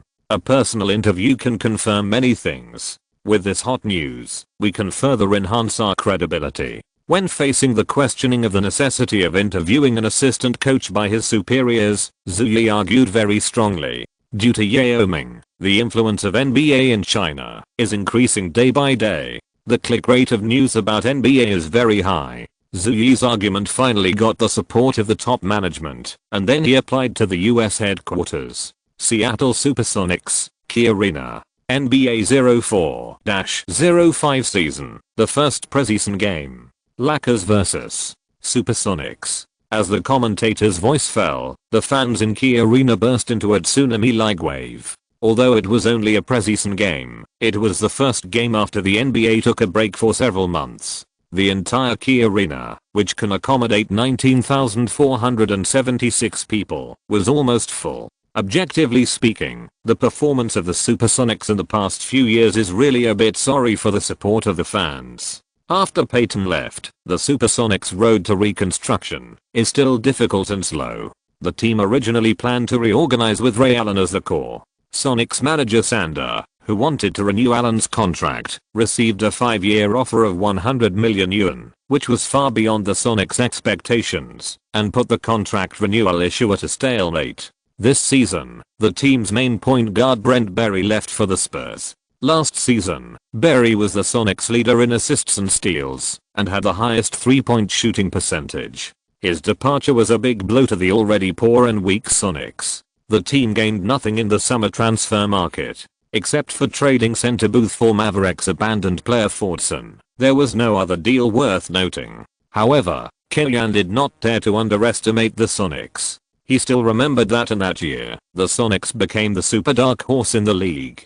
The unparalleled arrow formation composed of Ray Allen, Lewis, Radmanovic, Daniels, Ridner and others was the first team in the league to use outside shooting as a main offensive means before the Warriors. The three-pointers that made people's blood boil one after another were dazzling.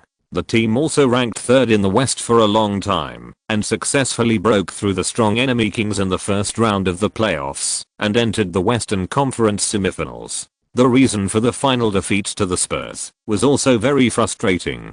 In this round of the series, the Spurs killed Ray Allen and Lewis and passed the test with a big score of 4-2. McMillan, a legend in the history of the Sonics and the team's head coach, led this group of previously despised players to play a legendary season. He is a poor version of Jerry Sloan, slow, stubborn, suppressing genius, emphasizing defense, fighting for a bounce, slow offensive rhythm, positional warfare, tactics, and very fond of calling timeouts.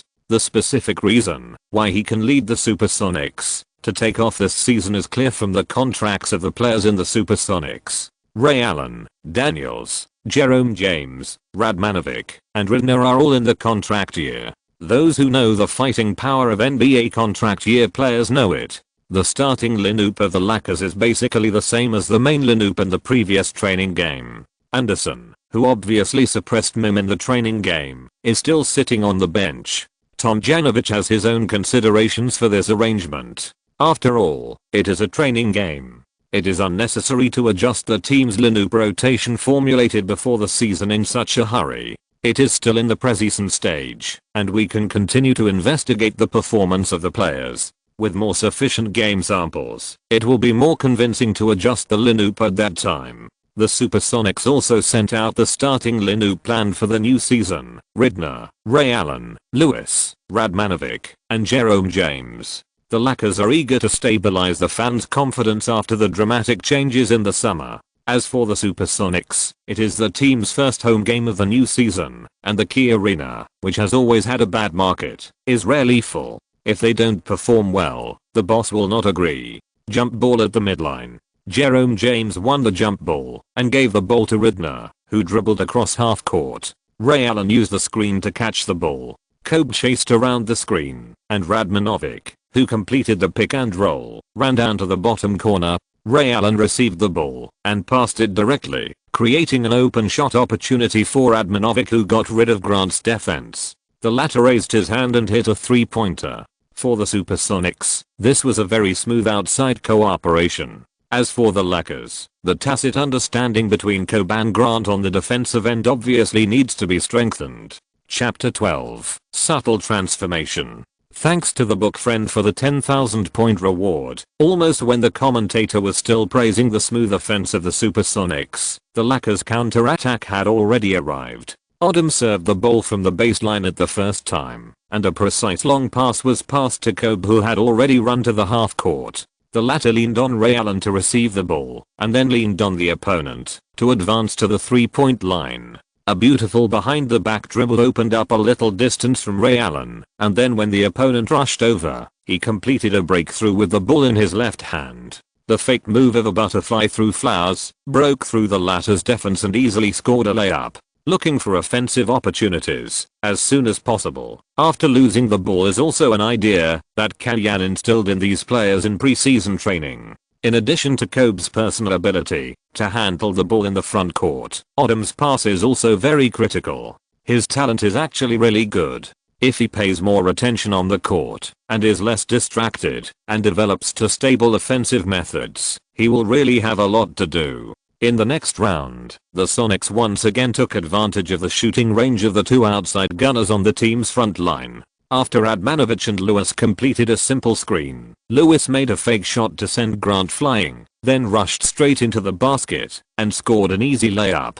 For most of his career, Lewis gave people the impression of a forward player with super shooting ability. Whether it was a three-pointer or a turnaround jumper after a back-to-the-basket single, it was indeed not Lewis's characteristic to get into the basket. But in the final analysis, his physical fitness was there, and when the opponent was intimidated by his shooting ability and exposed obvious space, it was not difficult for him to score. In the Sonics, a team where all players shoot more than breakthrough, Lewis, as the second in command, needs to improve himself and use other means to score.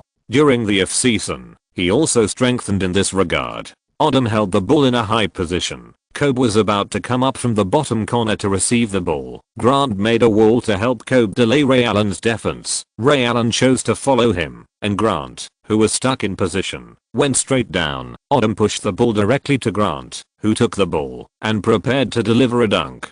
Jerome James appeared in time and stopped Grant's attack with a foul. Grant was able to get a contract with an average salary of $14 million from the Heat, not only because he was a qualified blue-collar worker, but also because he had a good mid-range shot and could seize some easy scoring opportunities. He made both free throws, and the score difference was still 1 point.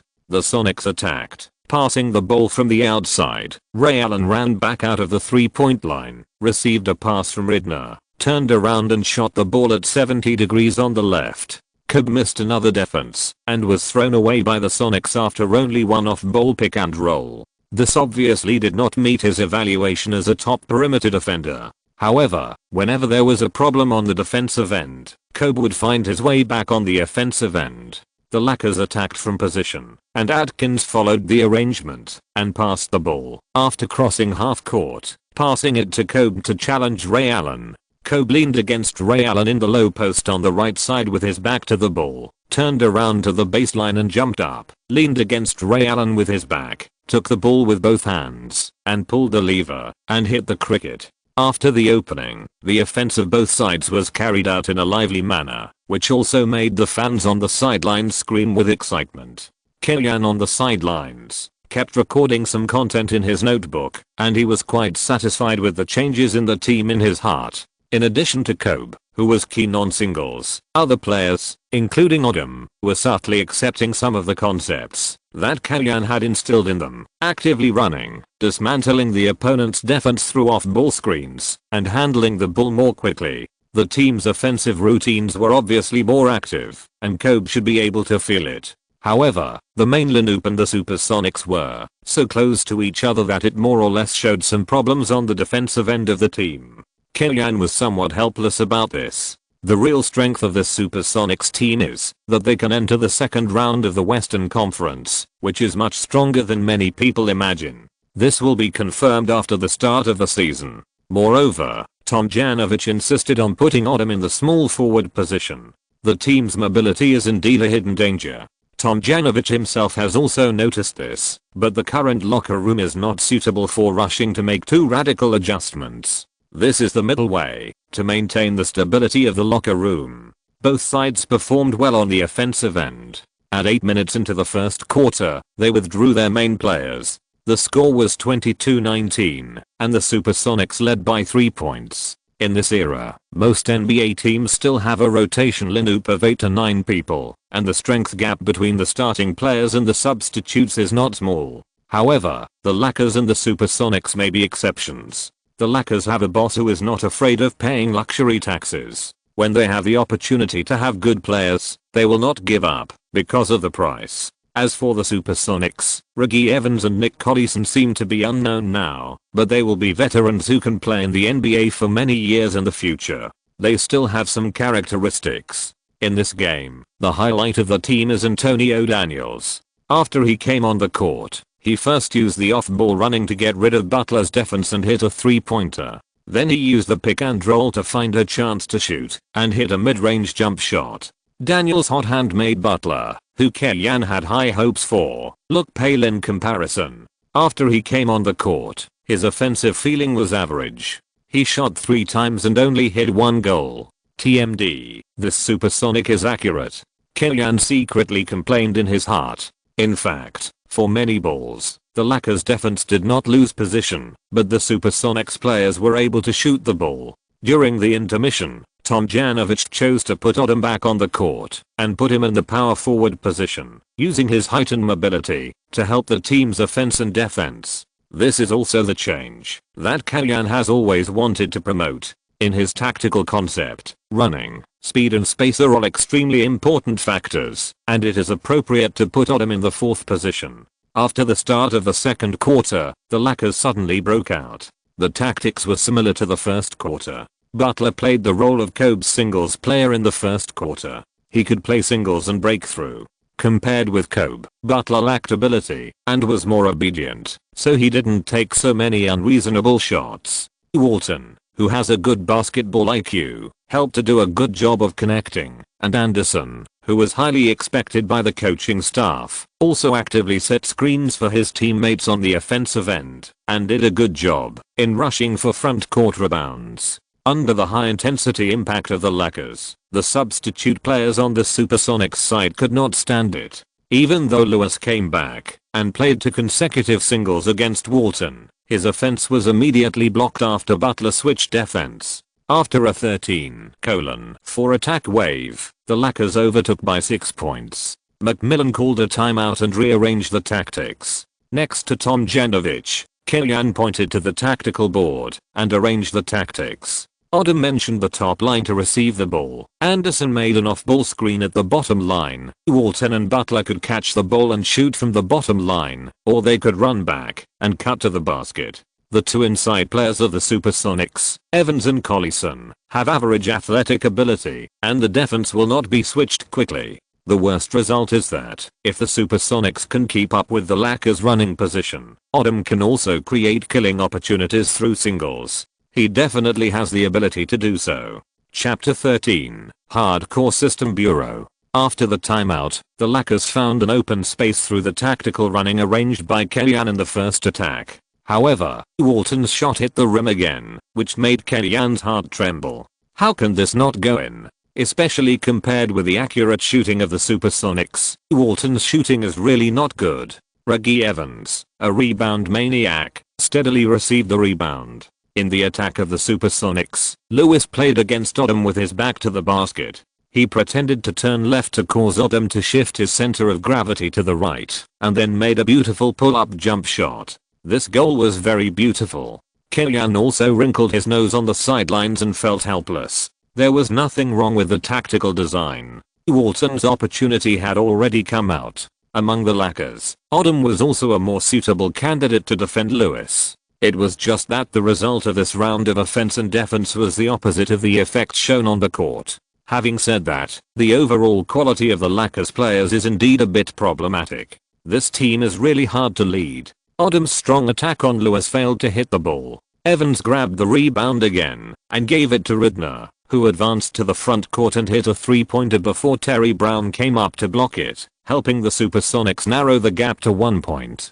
Replacing Brent Berry as the team's starting point guard, there are many doubts surrounding Ridner. This floor-flowing guard has focused on strengthening his outside shooting in the summer in order to show better performance in the new season. The Lakers attacked. Odom pulled up to the top line and pulled Collison out of the penalty area. Butler received the ball in the low post. Facing Daniels, who was inferior to him in height and weight, he used his physical advantage to force a layup and was fouled by Evans. In the penalty area, Anderson was already in an open position, but Butler's vision was indeed average, which was also the key to restricting him from further improving himself. Butler made 2 free throws, widening the gap to 3 points. However, the Sonics fired from the outside again. Daniels got rid of Butler's defense and hit a three-pointer from the outside, tying the score.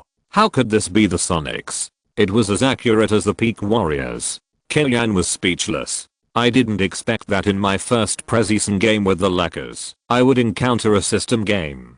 The gun barrels of the opposing shooters were hot. Rudy, we have to replace Kobe and strengthen the offense. Kellyanne walked to Tom Janovich and put forward his own suggestions. The advantage that was hard-earned had disappeared. If the score was overtaken, when the main players came back, the scene would be a bit ugly. Tom Janovich nodded, then called a timeout, replaced Walton with Kobe, and the team's lineup on the field became Terry Brown, Kobe, Butler, Odom, Anderson. Except for the point guard position, it was basically the main lineup that Kellyanne had envisioned. As soon as he came on the court, Kobe showed his performance. Odom received the ball at the corner, and Kobe went forward and ran around him to catch the ball, and then made a 2-point jump shot to help the team stop the bleeding.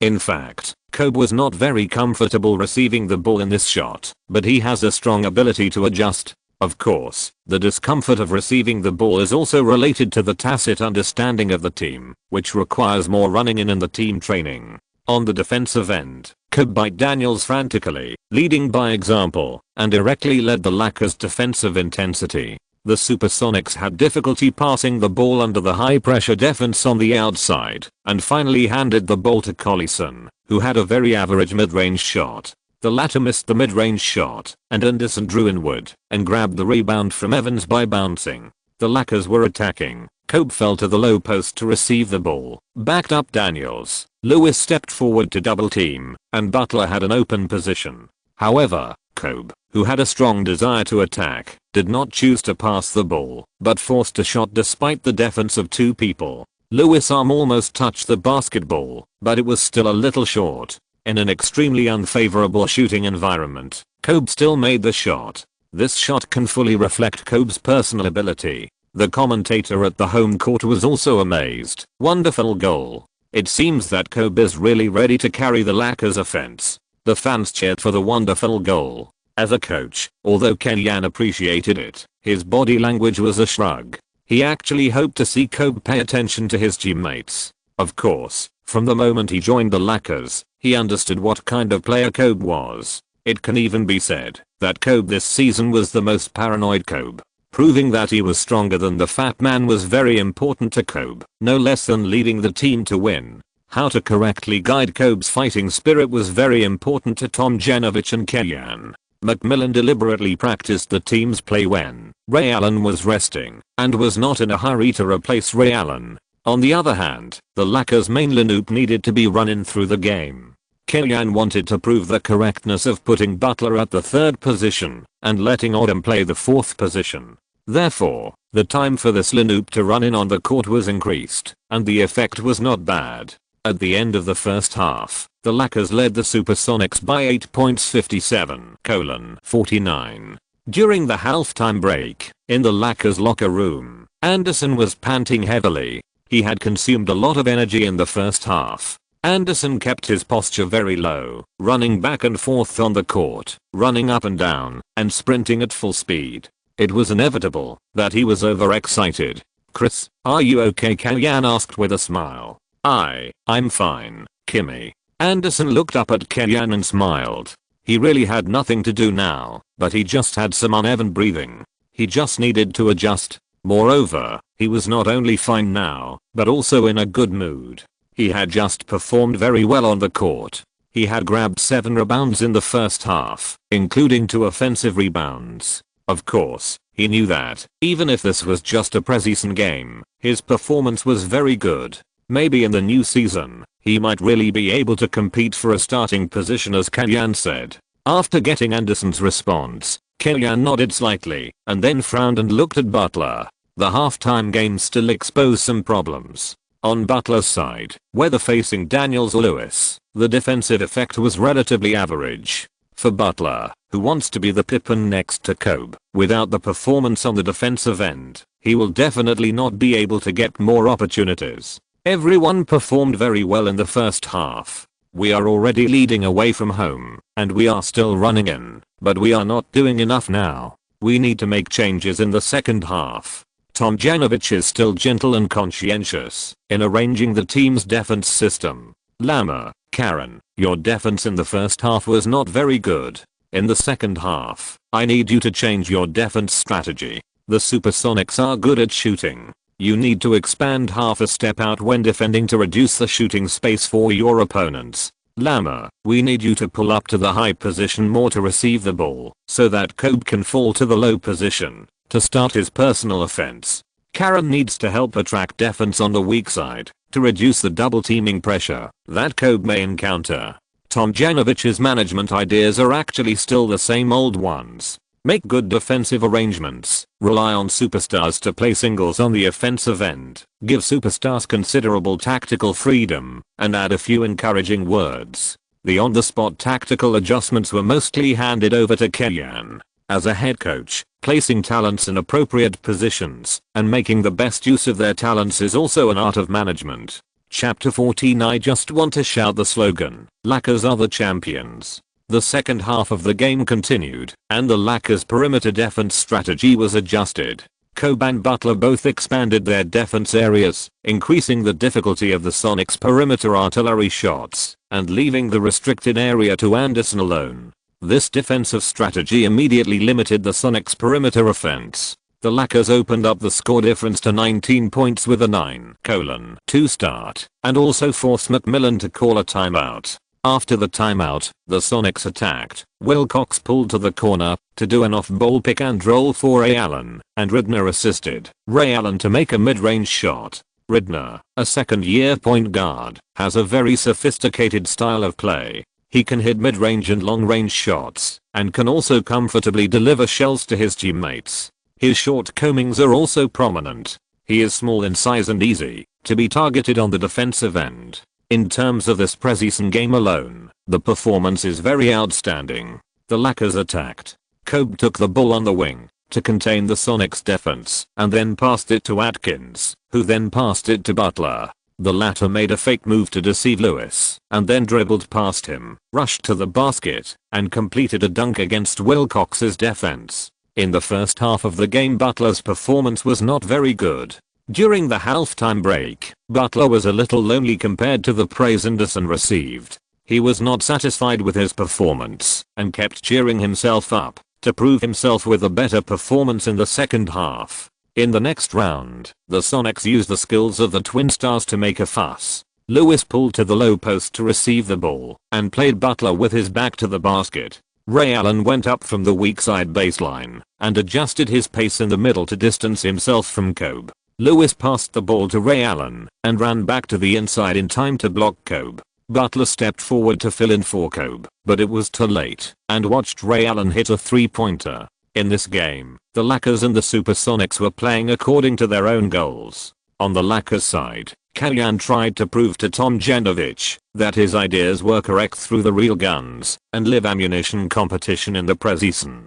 He hoped that the team would not have too high expectations for Divock and Grant and increased the playing time of Butler, Anderson and others. On the Supersonic side, they were more practicing the tactics that will be implemented in the new season. Ray Allen, Lewis, Ridner, Jerome James and others played well in their playing time, which also gave McMillan more confidence in the team's new season. This Supersonic will definitely shine in the new season. When Ray Allen and Lewis were replaced one after another, Kellyan said to Hamblin, "I also think that they are not as weak as the media describes. Their offensive success rate is very high, and so many outside shooters are really hard to guard against." Hamblin nodded in agreement. If they can play well at the beginning, they may become a strong enemy on our way to the playoffs.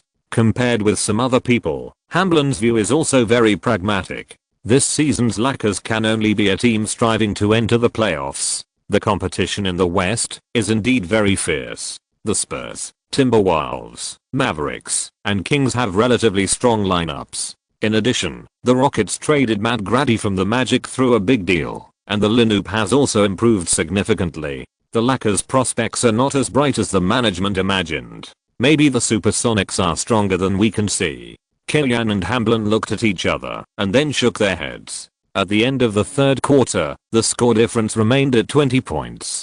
Tom Janovich, who had achieved good results in the trial lineup, chose to try the substitute lineup in the fourth quarter and let the main players recover some physical strength, especially Anderson and Kobe. The former performed well today, but was obviously a little excited. According to the rules of sports, players still need to learn to better allocate their physical strength on the court. The latter was entangled in lawsuits and family relationships were in crisis. He was busy dealing with family affairs all summer, and his physical condition was not very good.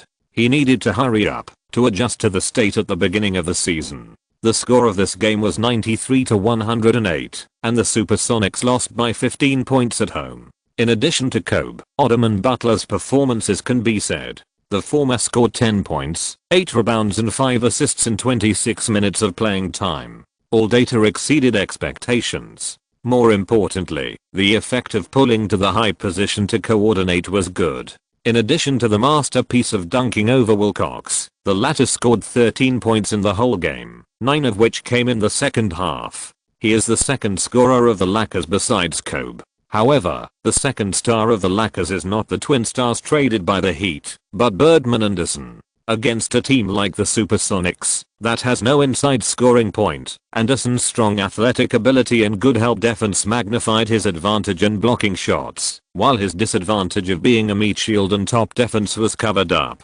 In addition, his exaggerated appearance and the amount of exercise he was flying around the court made it too easy for others to pay attention to him. Did you see the alley-oop between Anderson and Odom? He jumped too high. Birdman didn't jump too high, but flew too low. It can be seen that Kobe and the entire Lakers team have not adjusted to the best state, but their performance has already given us a surprise. I hope the team can work hard to prove that. No Shaq, no problem. I don't want to listen to any bullshit analysis. I want to shout slogans now. Lakers champions, Kobe MVP. Shout with me. After the first game, the preseason continued. Before October 25th, the Lakers have 5 more games to play, namely against the Grizzlies, Clippers, Mavericks, Warriors and Suns. 6 full games are enough for the Lakers to continue to adjust the team's lineup. Compared with other opponents who practice tactics and adjust the lineup in the preseason, the Lakers have a stronger desire to win, which can be seen from Kobe's playing time. In the 6 games, Kobe's average playing time is as high as 30 minutes. In the game against the Suns, Kobe played 33 minutes. As a superstar in the league, he has gone all out in the preseason, which is more or less a dimensionality reduction attack. His data in the preseason is also very impressive, averaging 23 points, 6 rebounds and 3 assists per game. Under Kobe's leadership, the Lakers have won 6 consecutive games in the preseason. The results of the preseason may not be very important, but for a team like us, that is still in the running-in period, it is very important to let the main lineup run more on the court. When asked by the media whether he was too concerned about the team's preseason results, Tomjanovich gave this response. "What is the Lakers' goal in the new season?" A reporter asked soon. "I know we are not favored right now. For those who don't believe in us, I have only one thing to say: never underestimate the heart of a champion." If you're listening to this novel on a channel other than Fanfic World, it means they downloaded and uploaded it without effort. We cordially invite you to visit our channel, Mundo Fanfic Novelos. There you'll find the original version of this story and you can explore many other novels of various genres. We're waiting for you to immerse yourself in a world of incredible novels. Chapter 15. The opening battle begins. After the preseason, each team will rest for 4 to 5 days before the regular season officially begins. For the Lakers, after a period of preseason running in, the main lineup is basically determined. Since Divock is injured and cannot play temporarily, and Anderson completely suppressed Mim in the preseason, Birdman was promoted to the team's main lineup by Tomjanovich and served as the team's main center. The power forward position is still the blue-collar player Grant. Although his performance in the preseason was not good, he could only contribute 3 points and 5 rebounds in an average of 21 minutes per game. But after all, he is a veteran with a salary of $14 million. The management has expectations for him. Tomjanovich still expects him to improve his concentration in the game and show a good performance after the start of the regular season. Odom continues to appear in the small forward position that he can also take care of, and Kobe and Atkins partner in the backline. This is an operation without a second choice. After all, the difference in their respective substitute strength is relatively large. Due to salary issues, the Lakers do not have many people available on the bench. These days, the mainstream trend in the league is to conquer the world with one lineup. The Spurs are the only team with a relatively solid bench lineup. The Mosaic team, which acquired Matt Grady through a big trade in the offseason and formed the Yao-McGrady combination, challenged the defending champion Detroit Pistons away in the opening game. For the Mosaic team, which is still in the running-in period, facing the Pistons in the opening game is not a good result, but from a business perspective, this is a game that the whole United States will focus on. In terms of the regular season of the entire season, it may be second only to the Christmas game. Mike James, McGrady, Jim Jackson, Juwan Howard, Yao Ming. The starting lineup of the Mosaic team is very extreme. Mike James is a veteran wanderer in the league, changing teams once a year on average. Jim Jackson was once one of the 3 J's of Dallas and has a certain degree of independent offensive ability. It seems that he is also the third point that the Mosaic team has high hopes for in addition to the Yao-McGrady combination. Uncle Huo may have a good mid-range shooting skill on the offensive end, but on the defensive end, he is not much different from being a decoration. However, what most fans did not expect was that the newly formed Mosaic team was not suppressed by the Pistons as many people expected when facing the defending champions away from home. On the contrary, for a considerable part of the game time, the Mosaic team took the initiative in the game. In the 20,203 season, McGrady once led the Magic to a 3:1 lead over the Pistons in the first round of the playoffs. That is, after the game G4, McGrady said the famous saying, "I have already considered the opponent in the next round. It feels good to get in the second round." After that, the Pistons were excited and fought hard, winning 3 games in a row to reverse the series. McGrady also paid the price for his youthful arrogance. In this game, facing this opponent who brought him painful memories, McGrady performed well on the offensive end, hitting consecutive mid-range pull-ups, and Yao Ming also faced Ben Wallace's defense in the interior, turning Big Ben into a small alarm clock. The two stars worked together to lead the Mosaic team to take the initiative in the game. It was only after the game entered the fourth quarter that the situation suddenly changed. First, Billups and Hamilton scored consecutively to help the Pistons narrow the gap. Then, Yao Ming, whose physical strength declined seriously in the wrestling with the Wallace brothers, made 3 consecutive attacks, made 2 mistakes, and missed once. The Pistons seized the opportunity to counter-attack and overtook the score. In the final moments of the game, Prince and Ben Wallace teamed up to block McGrady's jump shot, helping the Pistons defend their home court with a score of 88-83 and not letting the Mosaic team disrupt their award ceremony. In the whole game, McGrady scored 28 points and Yao Ming also scored 22 points. The Yao-McGrady combination scored 60% of the team's points, but still couldn't help the team win. It is enough to show that the quality of the role players of this team is really a bit problematic. Of course, this still can't stop the Chinese fans from being crazy about McGrady's performance. There is no doubt that McGrady is a superstar of a higher level than Big Brother Beaver. As for the matching of role players, that is not something fans should consider. The combination of super shooting guard plus super center is too easy to remind people of the OK combination that once won 3 consecutive championships. On the evening of the 31st, the Staples Center ushered in the first game of the Lakers' new season. The opponent was the Denver Nuggets led by Carmelo Anthony. The whole arena was full of people, shouting one after another. The fans wore golden Lakers jerseys and stood in the audience to form a golden ocean. Another advantage of being in Los Angeles is that it is backed by Hollywood. There are many big-name artists such as Nicholson, Leo, and Jessica Alba who are all die-hard Lakers fans. The team does not even need to set up a mascot to warm up. When it needs to warm up, the camera is given to various stars, and the atmosphere on the scene will be very lively. Hollywood stars are much more useful than mascots. And today, the biggest star who appeared in the front row of the Staples Center was American sweetheart Hilary Duff, a youth idol as delicate as a doll. The Nuggets selected the popular new star Carmelo Anthony in the 2003 draft and made the playoffs in Anthony's first season. The team changed its previous decline and also made a lot of signings in the offseason. The addition of beast Kenyon Martin and the best defensive player Marcus Camby helped the Nuggets greatly strengthen the team's defense. The team is also working hard to do something big in the new season. Kenyon sat on the sidelines in casual clothes.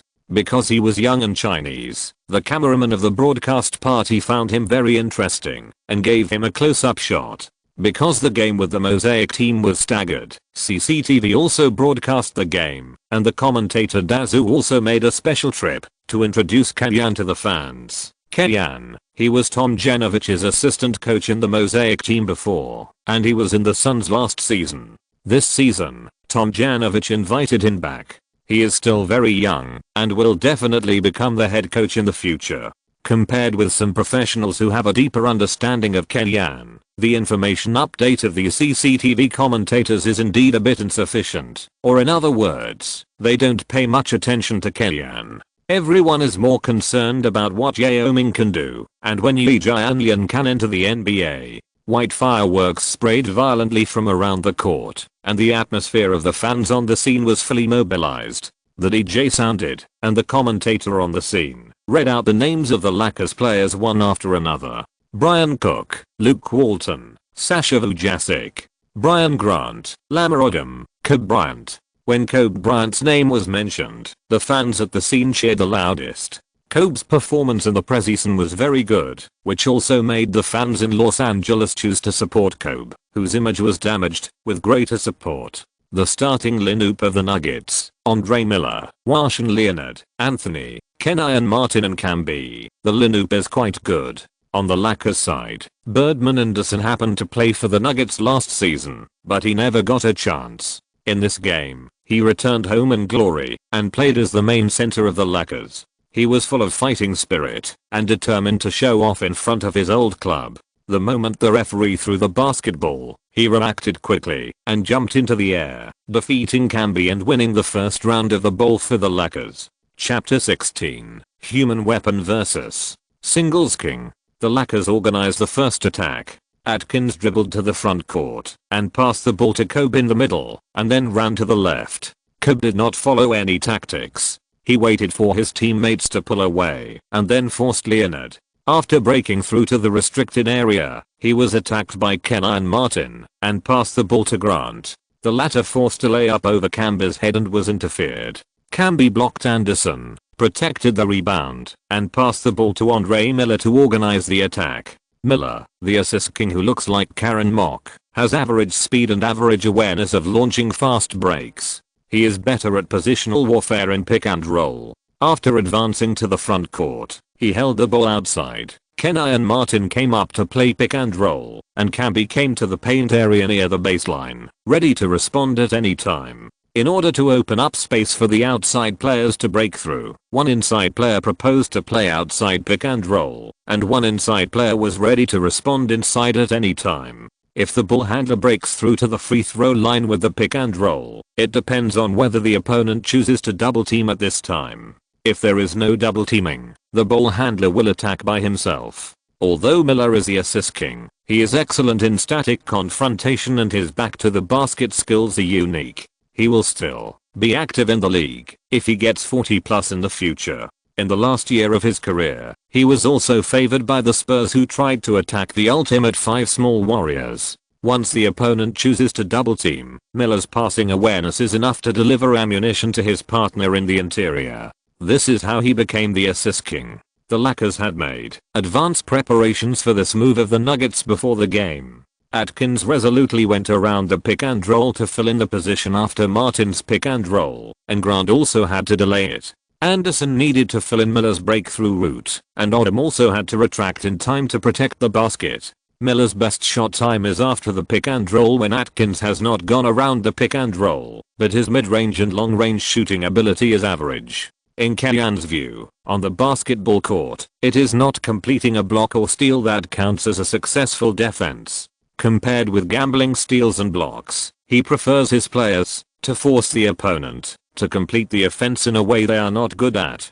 Very complete defense. Miller read the Lakers' defense and did not choose to force it. Instead, he passed the ball to Anthony on the weak side in time. At this time, Odom's defense had returned to his position, but it was still a little late. Anthony played a time difference, clicked Odom's defense, broke through one step, and then easily hit the mid-range shot. Odom played as a small forward, while improving the team's height. He must have lost some mobility. After all, he is not a freak like Antetokounmpo. The Lakers attacked. The team played a triangle offense tactic. Kobe asked for the ball in the low post, and Anthony directly matched him.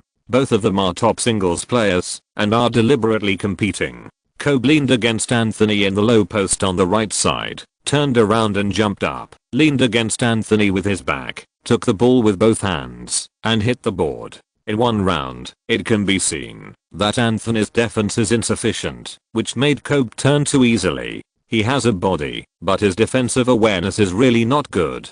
A slight shake of the shoulder distracted his attention. The Nuggets attacked. The players spread out. Anthony took the ball in the middle and faced the basket, and Odom was still the one defending. Kobe went to the high position to screen Anthony. Anthony moved sideways with the ball to get rid of Odom. His first step was very fast, and then he passed Grant, pulled the ball up, and took off in 2 steps. Anderson put down Kobe who was defending him to come to assist. At this time, as long as Anthony passed the ball, Kobe could easily score, but Anthony had no such passing awareness at all, and directly pushed Anderson away. Under the collision, he did not control the strength of his shot, and only got 2 free throws. The Lakers attacked. The ball was passed on the perimeter. Atkins ran back out of the 3-point line, received the pass from Odom, turned around and shot 70 degrees on the left, 5-4. The Nuggets attacked in position. Miller passed the ball to Anthony. After passing half court, the latter faced Odom and singled out, using his 3 threats to find the space to shoot and resolutely shot, but failed to hit. To be honest, Kobe's enthusiasm for singles was enough to give Kenyan a headache, and Anthony on the opposite side was even more of a ball possession black hole, basically not taking the ball out of his hands. Grant took the rebound and passed it to Atkins to launch a counter-attack. There was a mismatch on the court. Atkins passed the ball to Kobe, who attracted the defense, and passed it to Anderson, who came in from behind. Birdman took the ball and took off directly, completing a dunk.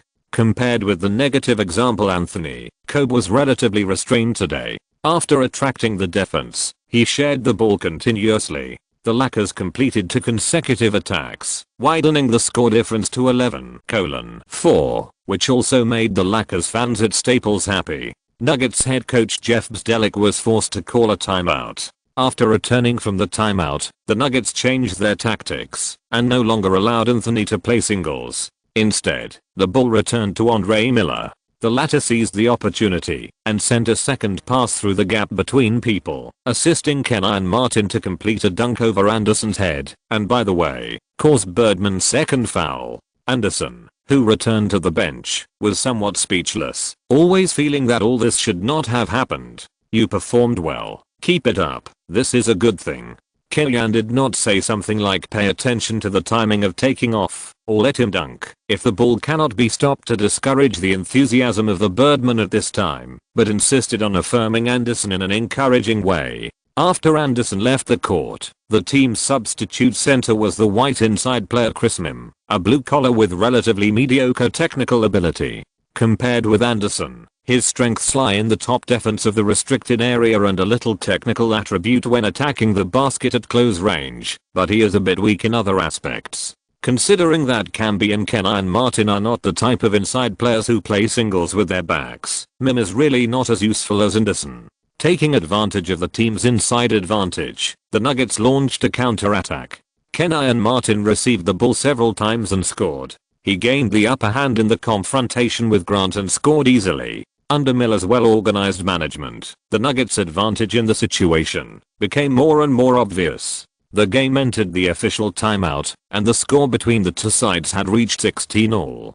Tomjanovich replaced Grant, Atkins with Butler, Terry Brown, and pushed Odom to the power forward position to help defend in the interior. This adjustment was effective immediately. Butler, who was large enough and had both strength and confrontation, was obviously an ideal player to limit Anthony.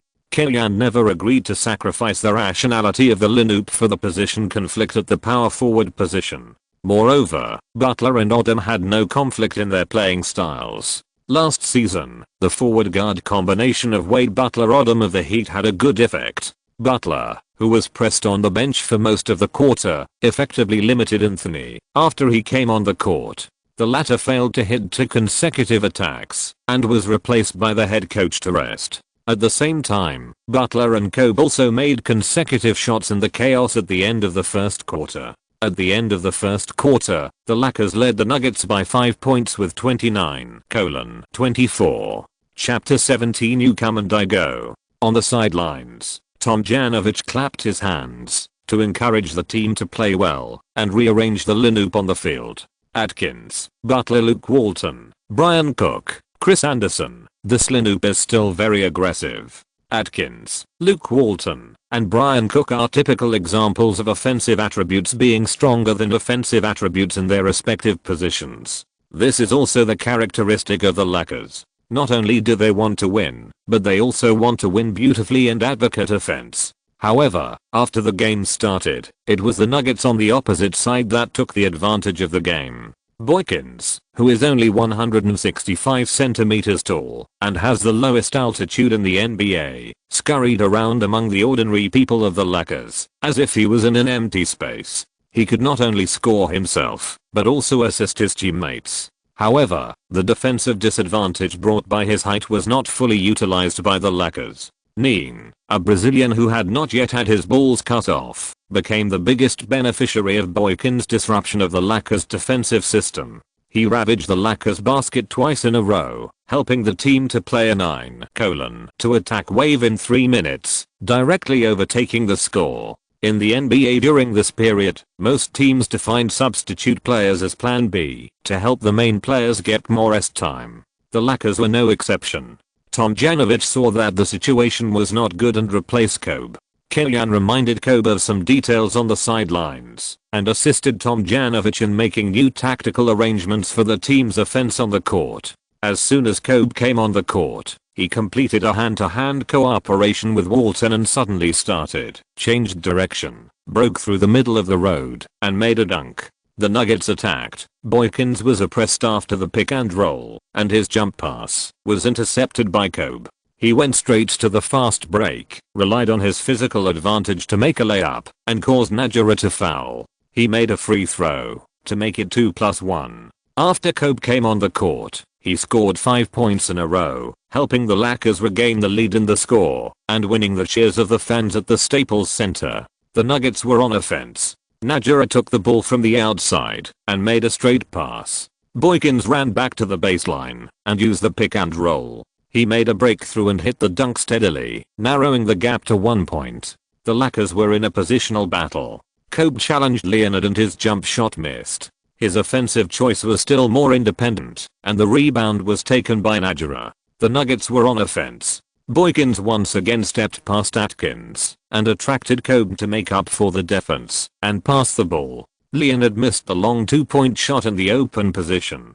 Both teams have weaknesses. On the Lakers side, the substitute players have their own characteristics, but overall they are strong in offense and weak in defense. On the offensive end, Kobe has too much influence on the team's tactical choices. On the Nuggets side, the advantage is in the interior. There are very few teams in the league like the Nuggets, with Camby, Martin, and Neen, 3 starting level interior players, including Najera, who is actually a very practical blue-collar player. However, the excessive investment in the interior has led to the Nuggets wing players being average except for Anthony. Secondly, except for Karen Mock, the outside players have weak passing awareness. It's okay for Camby to use this as a blue-collar player, but Martin and Neen are not just blue-collar players. It's difficult for them to play their own characteristics without the ball. Rudy, we need to play the team's advantage on the wing. The team needs to give Karen more ball rights to attack the opponent.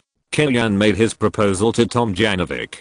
Tomjanovich considered the situation of the game, passed his instructions to Terry Brown, and then replaced Atkins with Terry Brown. The Lakers attacked. Kobe attracted defense on the weak side. Terry Brown passed the ball to Butler. Facing DeMar Johnson's defense, Butler relied on his physical advantage to break into the basket and made a dunk. The Nuggets counterattacked. Neen faced Anderson in the basket and gave the Lakers a dunk. After pushing into the basket, the Brazilian has great physical fitness, strength, and good footwork. As the team's main center last season, he was also the hero of the team's entry into the playoffs. It is a pity that he was pushed to the bench this season because the team introduced strong reinforcement. However, the Nuggets still recognize his potential and plan to give him a big contract. The Lakers attacked. Cook made an off-ball screen for Kobe and then pulled him to the outside. The Nuggets switched defense a little slowly inside, and Kobe successfully cut in, received a straight pass from the middle, and easily hit the rebound. Killian designed several conventional offensive tactics for the team on the offensive end, including quick baseline balls, and Dodham's unique trick of directly advancing or sending a pass after grabbing the rebound to disrupt the opponent's defensive rhythm. Combined with Kobe's singles on the court, it sometimes makes the opponent a little difficult to figure out. The Nuggets failed to attack again, and the Lakers played a quick counter-attack, or 3-line fast break, and Kobe easily scored a layup, and the score difference came to 5 points. After Kobe came on the court, Boykins' offense was severely restricted. Although Neen occasionally showed his brilliance, his offensive efficiency also declined after the Lakers' more resolute double-teaming. The Lakers continued to exert their strength and completed a 13:4 attack wave, further widening the score difference to 14 points. This wave of attack also made the fans at the Staples Center stand up and applaud. This offense is really beautiful. Compared to O'Neal's previous melee and crushing in the interior, this smooth offense looks really good. Killian folded his hands, thinking. Compared with the advantage in the score, he was more happy about Kobe's acceptance of the offensive tactics. At least, when the tactics can achieve results and improve the team's offensive efficiency, Kobe can run more. pass more, and create opportunities for his teammates. It is a little easier to deal with than he thought. The score difference was widened, and the Nuggets replaced Miller, Anthony, Camby and other main players. After entering the court, Anthony immediately returned an alley-oop dunk from the baseline. In addition to singles, Mellon is also very active in running without the ball. This kind of talented attacker can do too much on the court. Although Karen Butler can barely match Anthony in strength and speed, Anthony still used his big butt to back Butler twice in a row, and then rolled into the inside, either scoring directly or causing damage, which gave the Lakers a headache. Under Anthony's leadership, the score difference was narrowed to 6 points. At this time, Killian made a gesture to the players on the sidelines, and the Lakers players began to double team Anthony. In terms of personal offensive arsenal, Anthony has more weapons than James, the chosen one, but his playing style and positioning make him the strongest attacker. All his skills are focused on scoring. His defense is quite average, which is not in line with his physical talent. His passing vision is not good either. Once he starts his personal offensive mode, it is difficult to stop. For such players, proper double teaming is very effective. In addition, except for Leonard at the second position, the shooting ability of other players of the Nuggets is not strong. Andre Miller's hit rate is okay, but the pre-swing before shooting is very long. If he fills a position in time, it will not be a big threat. The Lakers contained the counter-attack of the Nuggets, and led the Nuggets by 9 points at 59:50 before the end of the first half. Chapter 18. I'm very angry now. During the halftime break, Brown, the commentator of Warner TV, the broadcaster of the Lakers game, mentioned Killian. In the Lakers open training session before the season, Camille led the substitute lineup to practice with the main lineup, showing his accomplishments in offensive tactics. In the opening game, we can also see the Lakers' brilliant performance on the offensive end. Rudy's invitation to him as an assistant coach is indeed a brilliant move. The media people on the American side have no special feelings for Killian, but they have more information than the Chinese side, and they use their brains and know how to control variables. Tom Janovich's team has never been good at offense. His team relies heavily on the individual singles of the stars. In the first half of the game, the Lakers showed that the design of the offensive tactics was obviously routine. Whether it was Odom's support and transfer of the ball to the power forward position, or Kobe and Butler's focus on the relatively weak points of the Nuggets' flanks, it was a manifestation of wisdom. Therefore, Killian was also praised. There were voices praising him from the outside world, but Killian in the locker room could not hear them. At this moment, he was still reminding Tom Janovich not to be careless. In the first half of the game, Anthony's performance on the Nuggets side was mixed. He made 6 of 13 shots in personal offense and scored 16 points. His efficiency was acceptable, but the team's obviously dominant inside line was always doing blue-collar work. Except for Miller, other players did not form a connection with Martin and Camby, which was also the place where the Nuggets made a mistake. In the second half, the Nuggets will definitely find a way to create opportunities for Camby and Martin in the inside line. The pressure on our inside line is still very high. After Tom Janovich spoke, Killian reminded Anderson and Grant very seriously. Camby and Martin are both tough guys in the league. One is DPOY and the other is the second in command of 2 finals teams. Anderson and Grant dare not be careless because of their reputation. As expected, in the third quarter, the Nuggets began to increase the team's outside and inside connections through Miller. Martin's independent offensive ability is not very strong, but after the pick and roll, he is still very powerful in rushing to the inside through his strong physical fitness.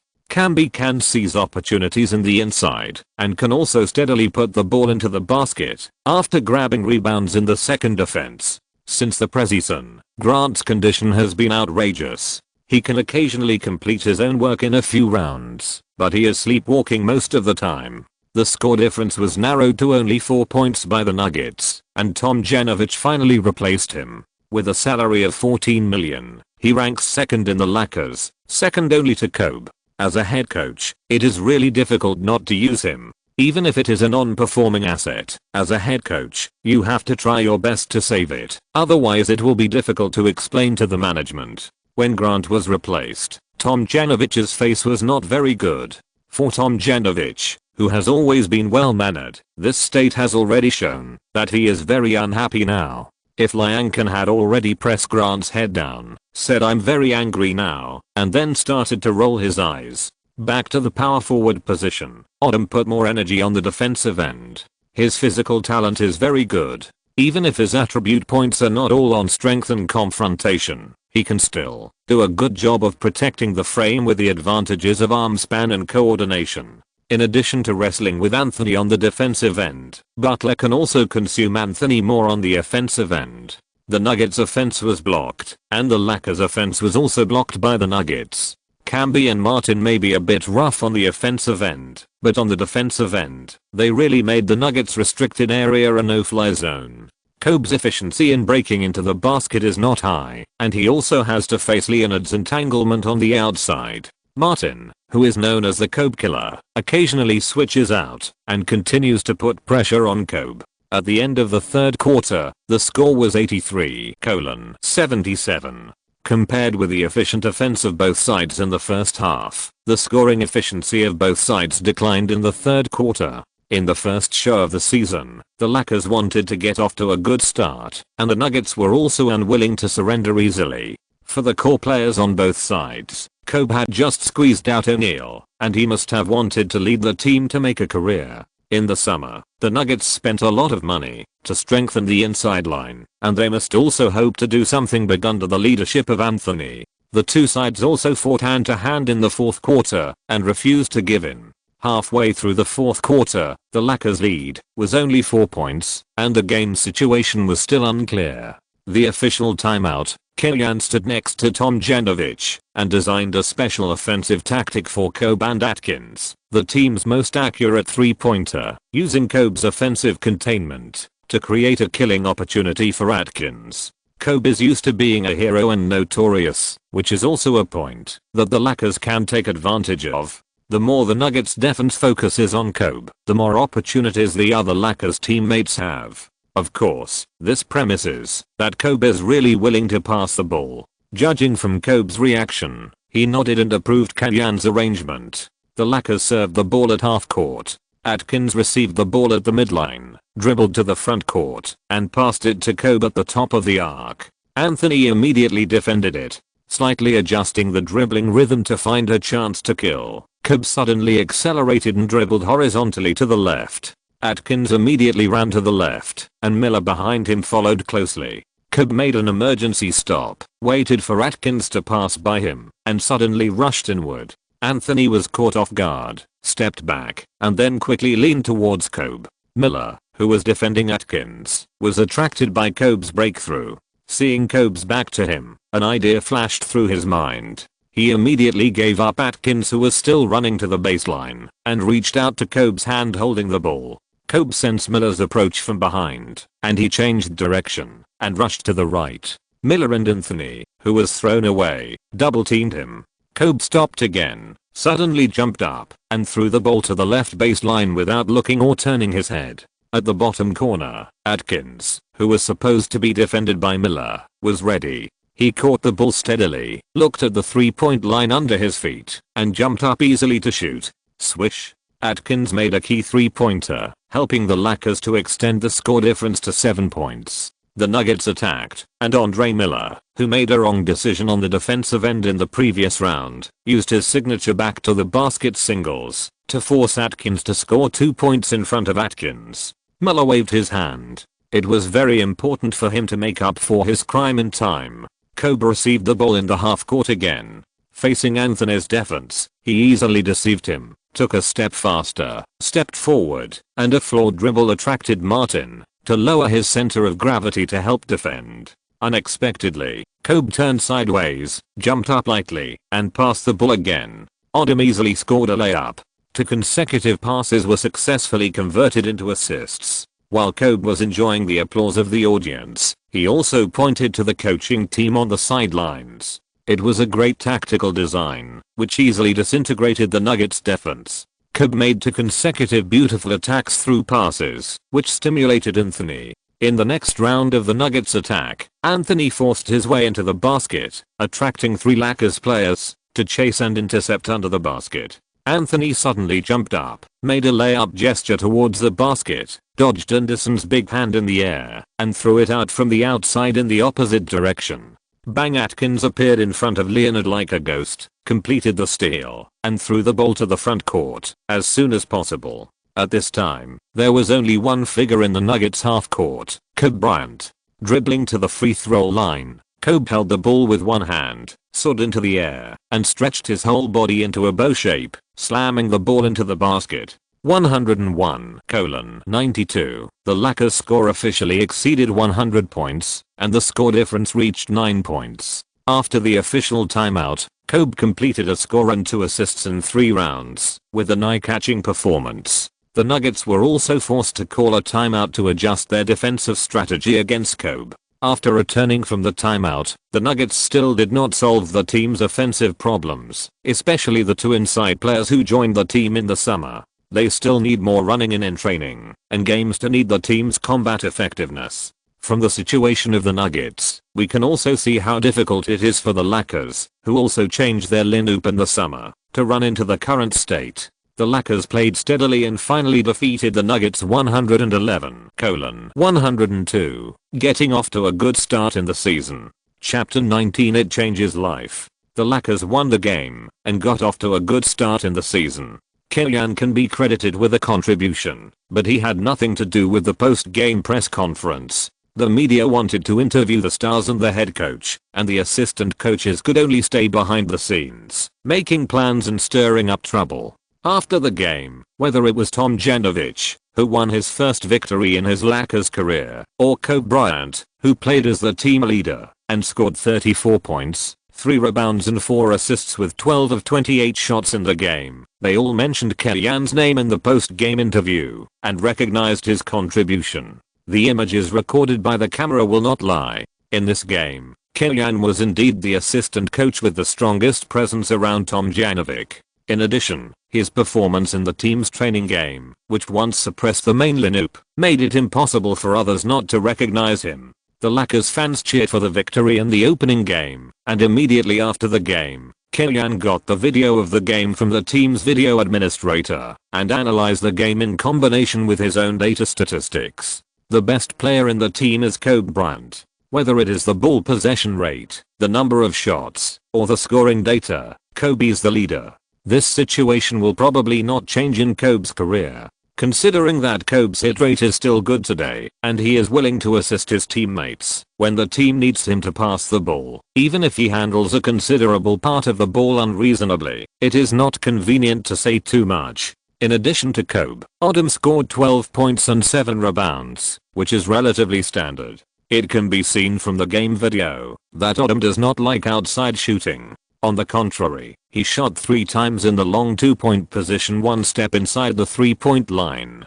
Kellyan is not blindly pursuing the money ball, but he also thinks that if Odom extends these 3 shots 1 step outside the 3-point line, it may be more threatening. This is not a copycat, mainly because Odom does have the ability to shoot 3-pointers. Of course, this arrangement cannot be deliberate. The coach's tactics must also fit the player's own playing habits and technical characteristics. Butler scored 14 points, 5 rebounds and 1 steal, and he fought with Anthony on the defensive end. Combined with his performance on both offense and defense, his performance should exceed the Lakers' expectations. Atkins scored 8 points, 3 assists and 2 steals, and Anderson scored 4 points and 8 rebounds, which are standard data for all players. In short, the Lakers played well in the first game, and most of the players played well and made their own contributions to the victory. But it can also be seen that the team's most assists were 4 times by Kobe and Odom, and the main point guard Atkins only gave 3 assists in 32 minutes of playing time.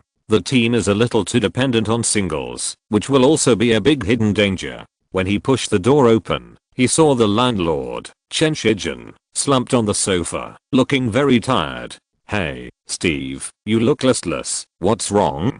"Something about work." "Nothing." After seeing Kellyan, Chen Shijin shook his head and forced himself to cheer up. "Can you give me a croissant?" Of course, Kellyan immediately handed a lunchbox to the other party and finished one in 2 or 3 bites. "You eat. I still have a lot." Kellyan pointed to his shopping bag and said.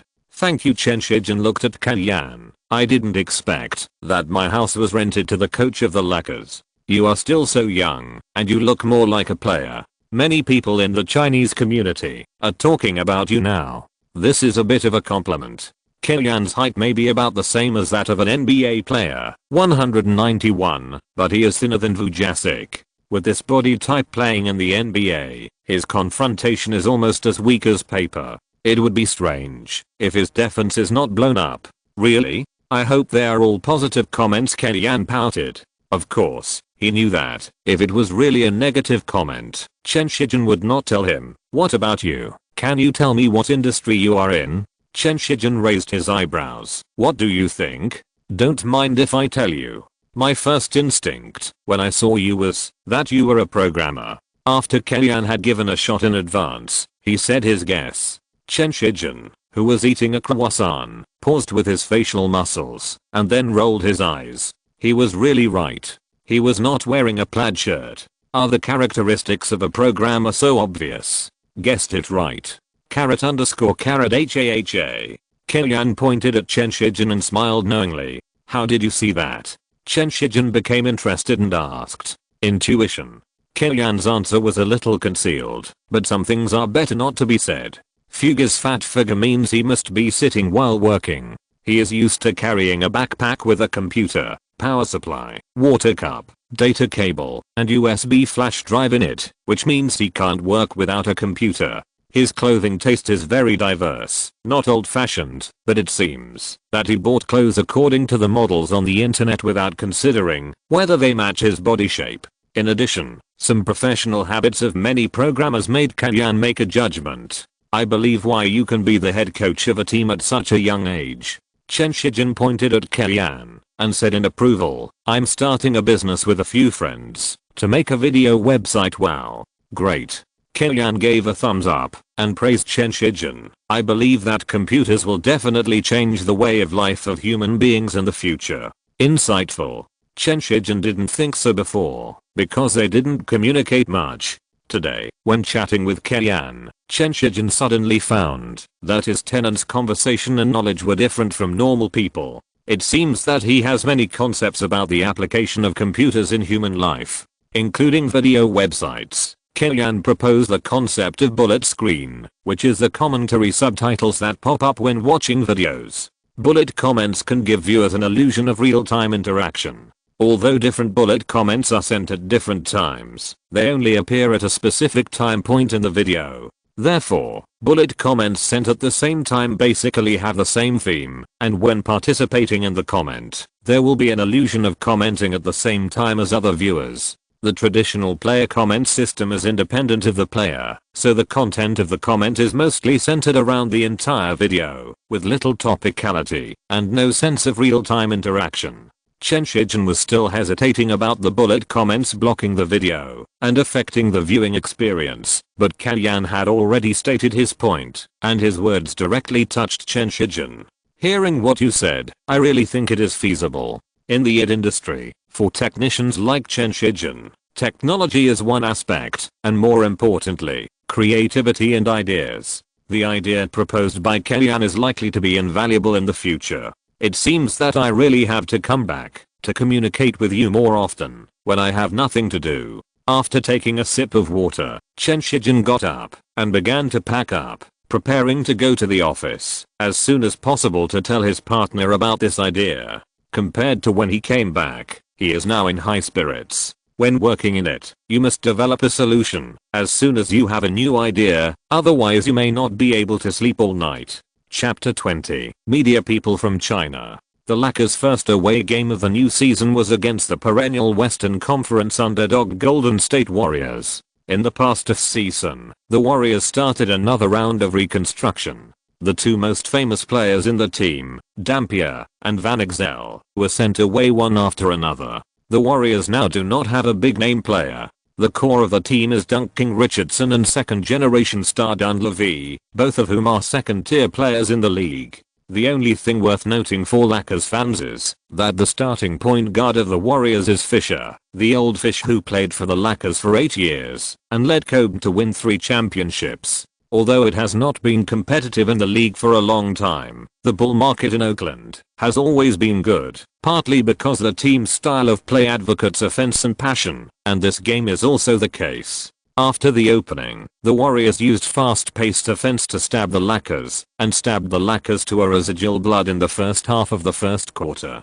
The Warriors are more afraid of the Spurs and Mosaic, a team with a slow pace of offense and defense, relying on the core battering ram in the interior. When they meet the Lakers, a team that also tends to attack, they may be able to gain an advantage by relying on their rich experience in mutual poking. However, when the game came to the second quarter, after a short test, the Lakers overtook the score.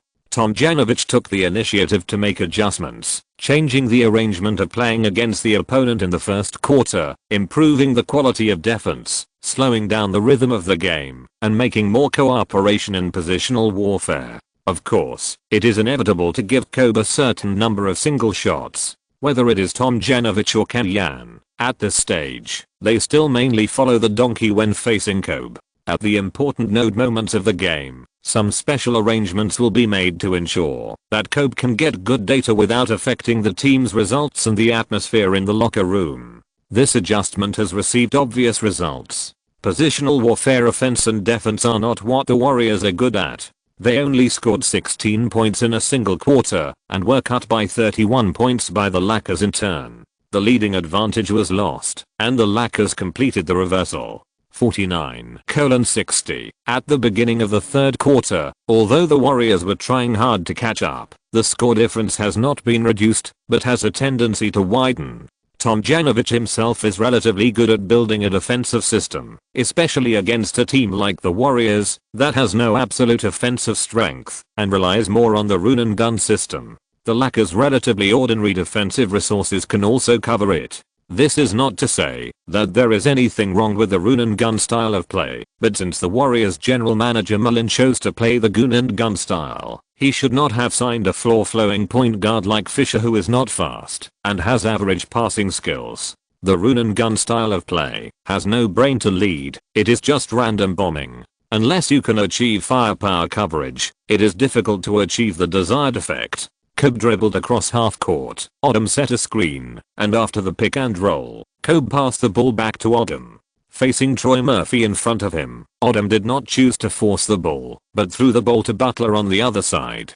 Dunleavy was directly knocked away by Butler's body. Butler rushed into the basket from the wing and completed a dunk against Fowler. Troy Murphy is a big shooter with average physical confrontation talent. Fowler is a typical short and strong rebounder. He is good at top defense and rebound protection, but assisting defense is not his strong point. The Warriors' inside combination is really not suitable. They say they are rebuilding, but it seems that the team has no new players worth cultivating. The Lakers continue to expand their lead. In the second half of the fourth quarter, the score difference had reached 20 plus. This score difference can make Tomjanovich feel at ease to send out the substitute Lanoop 94:110. The Lakers defeated the Warriors away and made a good start for the new season with 2 consecutive wins. Kobe rested for half a quarter in the fourth quarter, played 34 minutes, scored 28 points, 3 rebounds and 4 assists, and was still the player with the most points in the game. This season, he obviously has the idea of impacting the scoring champion. Facing the Warriors with a more open style of play, Odom played more comfortably in this game, making 6 of 11 shots and 4 of 4 free throws, scoring 16 points, 7 rebounds, 4 assists and 2 blocks, which was not bad. Butler continued to play steadily in this game, making 7 of 12 shots, 3 of 4 free throws, and scored 17 points. However, he made 0 of 4 shots from beyond the 3-point line throughout the game, which disappointed Kellyan, who paid more attention to outside shooting. In the coaching staff, Kellyan was more supportive of Butler's promotion to the starting lineup. In turn, Butler's performance can also add points to Kellyan's work in the team. Anderson is in the same situation, but Birdman, as a supplement signed by the team with a minimum salary, grabbed 8 rebounds in these 2 games and averaged 2 blocks per game. With such a wonderful performance, even if Divock returns now, it will not be easy to get back to the original starting position. Anderson's signing also increased the Lakers management's recognition of Kellyan. which made him very proud. Compared with the media in the United States, including the Chinese community, who recognized Kellyanne's role in the Lakers, the Chinese media was a little late to the party and did not report or promote Kellyanne further. They put more energy into promoting Yao Ming with big deals every day, championships every year, and their attitude towards Kellyanne was vague. To some extent, this is also related to his lack of domestic working experience. Basketball coaches in China are either retired athletes or students of famous coaches, or they slowly climbed up from the provincial team. Kellyanne is the only one who went to Europe to study and further his studies, and went to the United States for interviews and applications. In addition, he is only an assistant coach now. No matter how outstanding he is still just an assistant coach. It was under such circumstances that Zhu Yi's application for an exclusive interview with Kellyanne at ESPN headquarters was officially approved, and ESPN proposed the interview intention to the Lakers, and then the team informed Kellyanne and let him decide whether to accept this interview. The Lakers top management certainly would not refuse ESPN's proposal for an interview. After the Mosaic team selected Yao Ming, their profits in China were enviable. The owner Alexander counted the money until his hands were tired. It would be a lie if the owners of other teams were not jealous. If Kellyanne could expand the Lakers' influence in China, it would be a pleasant surprise for the Lakers to hire him as an assistant coach. Kellyanne received a call from Lisa, the Lakers press officer, at home. He was watching the game video of the next opponent, the Suns, and was still studying how to deal with the Suns. When he heard the interview request, his first reaction was surprise. He did not expect that he had reached a level of fame in China that could be interviewed. However, he regained his composure after half a minute. I need to think about it before making a decision. It was not Kellyanne's fault, but the people in the media industry were really outrageous. Once, a reporter from a well-known sports media in China published an interview with Portuguese superstar Luis Figo in Sports Weekly, including a photo of the two of them. It was later confirmed that, except for the photo, the entire report was made up by the reporter. It was outrageous. What was even more outrageous was that after the incident was exposed, the reporter was not punished, but became a big shot in the circle. Something happened to Kellyanne himself. Not long ago, the domestic media reported that the relationship between him and Yao Ming was demonized. The meaning revealed between the lines was that Yao Ming had a great favor to him. Kellyanne didn't say that he cared much, but he was inevitably a little unhappy when he heard about it. No one wants to be regarded as getting a job by relationship after getting their own ability, right? After getting the information of Zhu Yi, the reporter who applied for the interview, Kellyanne studied some of her information on ESPN's official website and read the reports she had written. After confirming it again and again, he informed Lisa the next day that he would accept the interview and could arrange a specific interview time. Chapter 21 The Strongest Firepower Showdown. After the start of the new season, the Lakers performed well, defeating the Nuggets and the Warriors successively. Their third game opponent was the Phoenix Suns, who also won 2 consecutive games. Back in Phoenix, at the familiar American West Arena, during the pre-match training, Kellyanne also came to the midline and talked with his old friend D'Antoni. In fact, last season, our system lacked a guard like Nash. You really shouldn't have left. D'Antoni was still quite regretful about Kellyanne's departure. This young man is very talented. D'Antoni absolutely believes that if he stays in the team, he will definitely be his right-hand man. Maybe the Suns' offense, which is now full of points, can go even further. I believe that. Of course I know that the Suns are in a better situation this season, but I want to play a better team. Mike, I think it's good for me to be your opponent. After patting D'Antoni twice, Kellyanne smiled and returned to the Lakers bench. In the Suns, players such as Stoudemire, Marion, and Joe Johnson have all worked with Kellyanne. Even in the process of the Suns introducing Nash, Kellyanne had a conversation with him and portrayed the future of the Suns to him. Unfortunately, before they had time to work together, Kellyanne was poached to the Lakers. Speaking of which, Nash also felt a little pity. Kellyanne's tactical thinking is closer to Nash's mentor, Old Nelson, and Nash likes to work with such a coach. Since the Lakers and the Suns have both won 2 consecutive games, and their respective leaders Kobe and Nash have very good data, Whoever wins 3 consecutive games in this game is very likely to win the first weekly player of the season, which is also the biggest highlight of this game. For the purpose of maintaining the stability of the team, Tomljanovic still puts Grant in the starting list, but he only plays a role as a fake starter. In the past 2 games, Tomljanovic's most commonly used lineup in the game has gradually transitioned to Atkins, Kobe, Butler, Odom, and Anderson, which Kalyan advocates.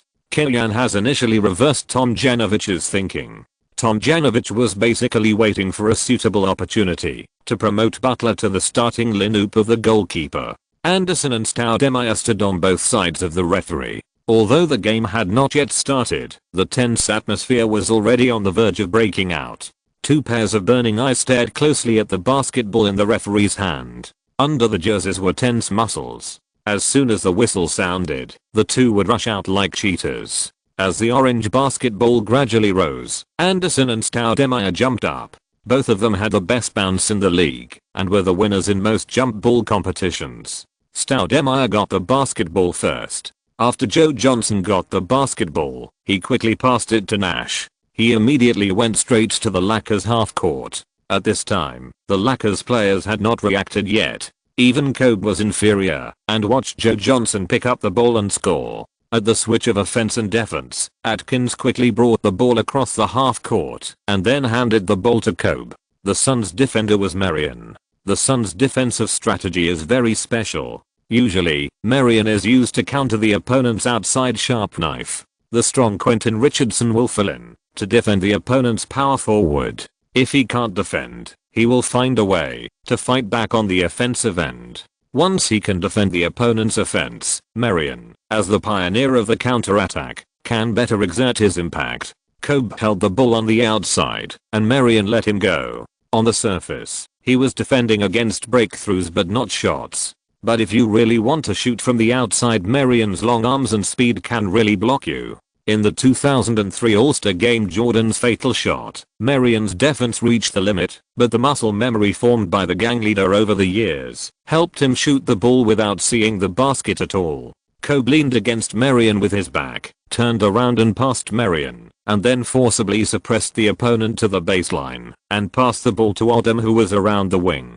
Odom, who was encouraged by Kalyan to try to shoot from the outside, raised his hand and shot a 3-pointer, which bounced out of the frame. Anderson unexpectedly went in front of Stoudemire and grabbed the front court rebound. He wanted to pass it to the outside to reorganize the game immediately, but found that Stoudemire did not stick to him. He then made a layup directly. Although he did not score, he caused Stoudemire to foul. Anderson keenly grasped the weakness of Stoudemire's bad defensive habits and decisively attacked, causing the opponent to foul. Even Kalyan did not expect this calmness. He was preparing to praise him later, but under the pressure of the away fans, Anderson missed 2 free throws. Marion protected the backcourt rebounds and immediately pushed forward the offense-defense transition. Nash and Joe Johnson quickly pulled apart on both sides. Marion rushed into the Lakers 3-second zone, suppressed Odom and Anderson, and then passed the ball back. Quentin Richardson received the ball at the top of the arc, tapped it, and easily hit a 3-pointer. 5:0. The Lakers attacked. Kobe did not force a breakthrough, but after restraining the Suns' release, he passed the ball to Odom. The latter made a fake move, broke through Joe Johnson's defense, and hit a mid-range jumper to help the Lakers break the egg.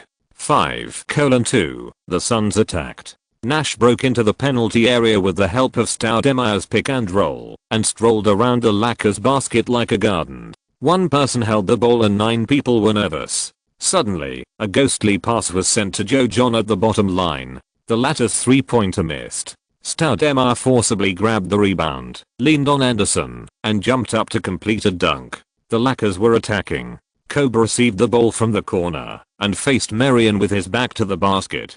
He bent his left elbow slightly, held Marion, and opened the distance between the two. He easily jumped up and made a turnaround jump shot. While the Lakers were still unstable, the Suns launched a blitzkrieg again. They served the ball from the baseline. Nash received the ball at half court and passed it to Marion in the front court. Marion forced his way into the basket and caused Kobe to foul. In just 5 seconds, the Suns' offense was so hard to defend. On the Lakers bench, Killian immediately called Butler and took the time to give him face-to-face instructions. In the Lakers' next round of attack, Joe Johnson broke the ball out of Kobe's hand and the Lakers made a substitution, replacing the mediocre Grant with Butler. Odom served the ball from the sideline and used Kobe and Butler's restraining power on the outside to directly reverse the ball to the basket. Anderson jumped into the air and overpowered Stoudemire to complete an alley-oop dunk, responding to Stoudemire's dunk just now.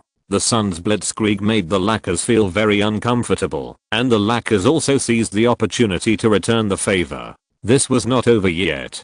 The careless baseline serve of Stoudemire, who was blocked by the dunk, was directly intercepted by Butler, who was well prepared. The latter took 2 steps and kicked, flew into the air, and tried to dunk against Stoudemire, who came to defend, but was knocked to the ground by Stoudemire, who was mentally unbalanced. This ball could be penalized as a second-degree flagrant foul. On the Lakers side, Kobe rushed forward and pushed Stoudemire at the first time, and other teammates also surrounded him at the first time. The Lakers bench was also excited. They all made a living from basketball, so there was no need to do such disgusting actions to ruin other people's jobs. The referee team and other staff members immediately controlled the emotions of both sides. The referee whistled a first-degree flagrant foul on Stoudemire, giving the Lakers the opportunity to throw 2 free throws. Butler also returned to the court after being examined by the team doctor and confirmed that there was nothing wrong with him. His physical fitness was indeed abnormal. In the first quarter, both teams had a fast offensive rhythm. The game was exciting, and the fans watching the game were very excited. If you're listening to this novel on a channel other than Fanfic World, it means they downloaded and uploaded it without effort. We cordially invite you to visit our channel, Mundo Fanfic Novelos. There you'll find the original version of this story and you can explore many other novels of various genres. We're waiting for you to immerse yourself in a world of incredible novels. Chapter 22, So Horrible. In the second quarter, both teams made adjustments to their starting lineups. Barbosa, James Jones and Otero replaced Nash, Richardson and Marion respectively for the Suns, and the Lakers also took Kobe. Odom and Anderson were replaced by Vujasic, Luke Walton and Brian Cook. The core players went off the court to rest. Joe Johnson organized the Suns' offense. Last season, the Suns lacked a suitable organizer. Joe Johnson was ordered to take on a very heavy organizational task. Although the team's record was not good, Joe Johnson had developed a very good organizational ability and was more than enough to be the organizer of the substitute lineup.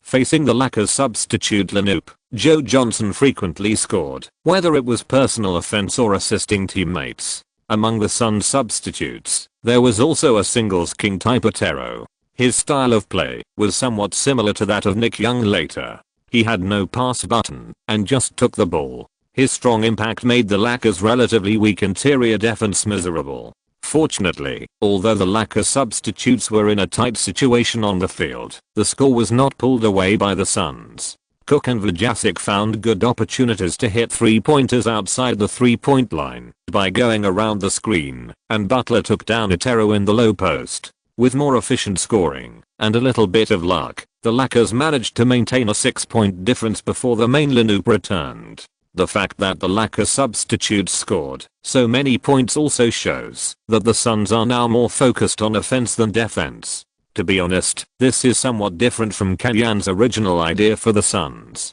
D'Antoni is still a little too aggressive in pursuing offense. After the main lineup returned, the Suns began to exert their strength. Joe Johnson hit 2 3-pointers from the outside in succession, and then Nash assisted Stoudemire twice. In contrast, the main players of the Lakers had not found their touch just after they came on the court, and the score difference was directly pulled away by the Suns to 14 points. In this season's Suns, Nash is the well-deserved brain, but the abilities of other players are also very balanced. Joe Johnson's singles on the outside were quite powerful, which also made the Lakers defense a little distracted. Tom Janovich called a timeout, wanting to limit the Suns' offense by having Atkins defend Nash alone and others try to strangle other scoring points. Killian moved his mouth, but finally took back his words of dissuasion.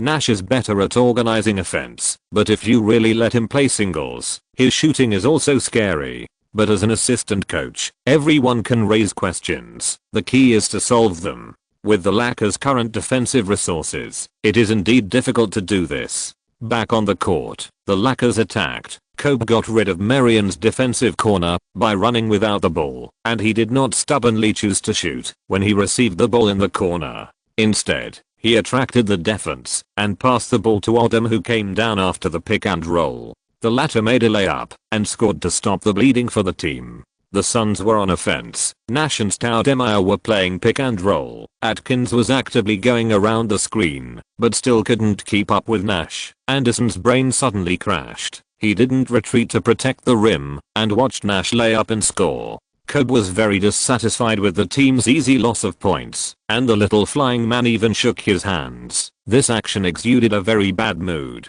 Atkins dribbled across half court and handed the ball to Kobe, who directly challenged Marion, used his skilled dribbling skills to find the space to break through, and forced to cut in from the right, forcing Marion to step back to block the position, followed by a large crotch dribble to pull the ball back and hit the shot. Kobe handled this ball really well, but it was also great that he scored.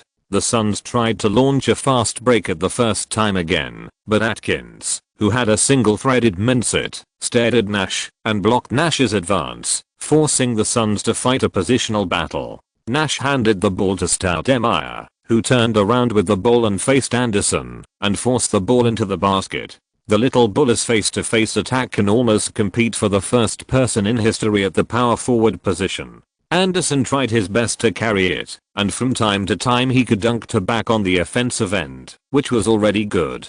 The Lakers served the ball from the baseline, and the Suns pressed the whole court, almost causing Atkins to make a mistake. The ball was destroyed by Marion and went out of the sideline. Kellyan also loudly reminded Odom to help with the response on the sidelines. So far in the season, Odom's comprehensive skills have been developed as much as possible by Kellyan. He can also feel the improvement of his performance on the court. He is more convinced by Kellyan and honestly retreats to the midline position to help the team complete the pass. In the subsequent attack, Odom missed the mid-range shot after receiving the ball from Atkins at the free throw line. Marion protected the rebound and passed it to Nash, who dribbled behind his back and passed Atkins, who was trying to steal the ball. He immediately launched a three-line fast break.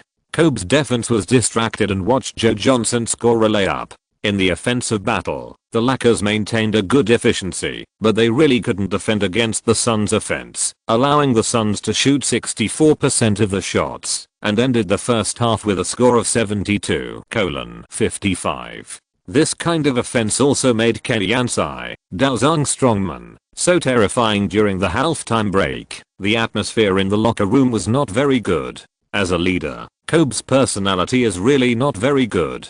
He is too paranoid and too obsessed with victory. Under heavy pressure, his teammates' nerves are in a tense state, which is not a good phenomenon. In my opinion, the Suns' tactical system is too extreme. The essence is to disrupt the opponent's regular layout with a high tempo, or to use a stronger offense to cover up weak defense. This biased style of play magnifies the players' strengths. We need to adapt to their game rhythm. So in the second half of the game, Chris, we must completely give up the fight for front court rebounds. All players, return to defense as soon as possible. After repeated consideration, Kellyan proposed his own idea. On the defensive end, facing Nash, we need to switch defense more resolutely. We would rather let Stoudemire and Marion have the opportunity to play singles in a mismatch than let Nash easily complete the offense or even attack the basket directly. If it is more despicable, you can also use more physical confrontation to target Nash's weaknesses, but Kellyan did not say this.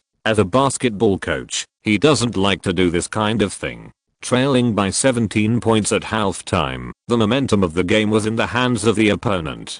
The adjustment plan proposed by Kellyan was just a last-ditch effort for the Lakers. However, after the start of the second half, this adjustment had a significant effect. In the first 3 minutes, the Suns, who had been invincible in offense in the first half, only had one shot by Nash, and the Lakers scored a small climax of 9-2, narrowing the score difference to 10 points. The Lakers, like a changed team, completely gave up front court rebounds and secondary offenses. Every time they shot, other players returned to defense at the first time and did not entangle with the Suns players in the front court. The benefit of this was that it completely curbed the Suns' fast break and offense-defense conversion and included the game in the competition of positional warfare. D'Antoni called a timeout in time and made adjustments to the team's positional warfare offense. The horror of the Suns' offense is not only the speed of the offense. In the starting lineup, except for Quentin Richardson, who has a weak ability to attack with the ball, the other four can attack with the ball. As the league's top commander, Nash reasonably allocated the Suns' offensive resources, making the Lakers' defense lose sight of one thing while focusing on another. To deal with this Suns team, we need a top-notch defender in the paint, otherwise it will be too difficult. The team was gradually defeated by the Suns, and Kenyan was somewhat helpless. Even if he was a time traveler with extraordinary insights, his coaching level did not mean that he could be better than the top coaches in the league, let alone turn decay into magic. He could make the Lakers as stable as possible and bring out the strength of all the players, but as an assistant coach, he could only do so much. Chapter 23 Beautiful reporter. The loss to the Suns was within Kenyan's expectations, and it did not shake the fans' confidence in the team. However, in the next game, the team lost to the Grizzlies at home with a score of 87-94, which made the fans a little upset. After all, the opponent was still a weak team last season, and they did not want the Suns to strengthen important players during the off-season, and their performance this season is also average. The fans were disappointed to lose to such an opponent. However, in terms of lineup structure and tactical play, the Grizzlies do have some restraint over the current Lakers. The Grizzlies' wing combination of Mike Miller and Battier on the outside is good at both offense and defense. While Mike Miller confronted Kobe, Battier's just right assist defense made Kobe's personal offense very uncomfortable. Throughout the game, Kobe made 7 of 21 shots and scored only 18 points, far below his normal level. The Grizzlies' Paul Gasol is also a soft inside player that the Lakers are somewhat afraid of. The Spaniard has comprehensive inside offensive skills, can use his footwork to play low post singles, can go down after the pick and roll, can also shoot from mid-range, and has a good hand in assisting. Anderson was beaten by the opponent's IQ, was repeatedly fooled, and was very uncomfortable.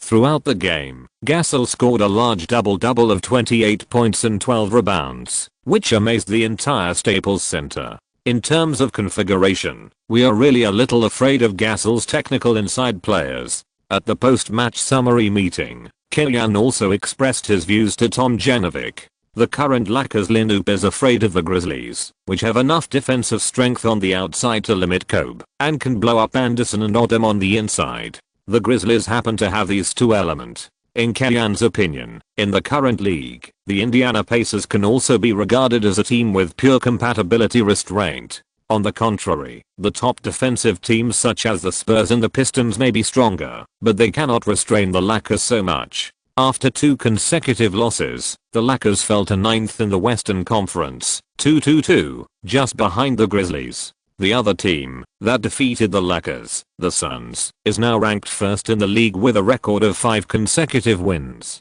Nash has won the first Western Conference Player of the Week of the season with an outstanding performance of averaging 15 points and 12 assists in the first 4 games. ESPN's Uyi set the interview time for Kenyan at the end of the Lakers training. The interview team came to the Toyota Center early. The Lakers training hall is called Toyota Center. Staples is only rented to the Lakers and Clippers. When there is no game, it will be a place for celebrities to hold concerts and other activities. In addition to the game, the Lakers will train at the Toyota Center. Some staff members went to the interview room to set up equipment first, while Zuyi brought a photographer to the training ground to take a few photos of the Lakers training, especially Kenyan's heroic appearance when directing the training as material. Due to the recent 2-game losing streak, the team was in a bad mood, so there was not much laughter during training.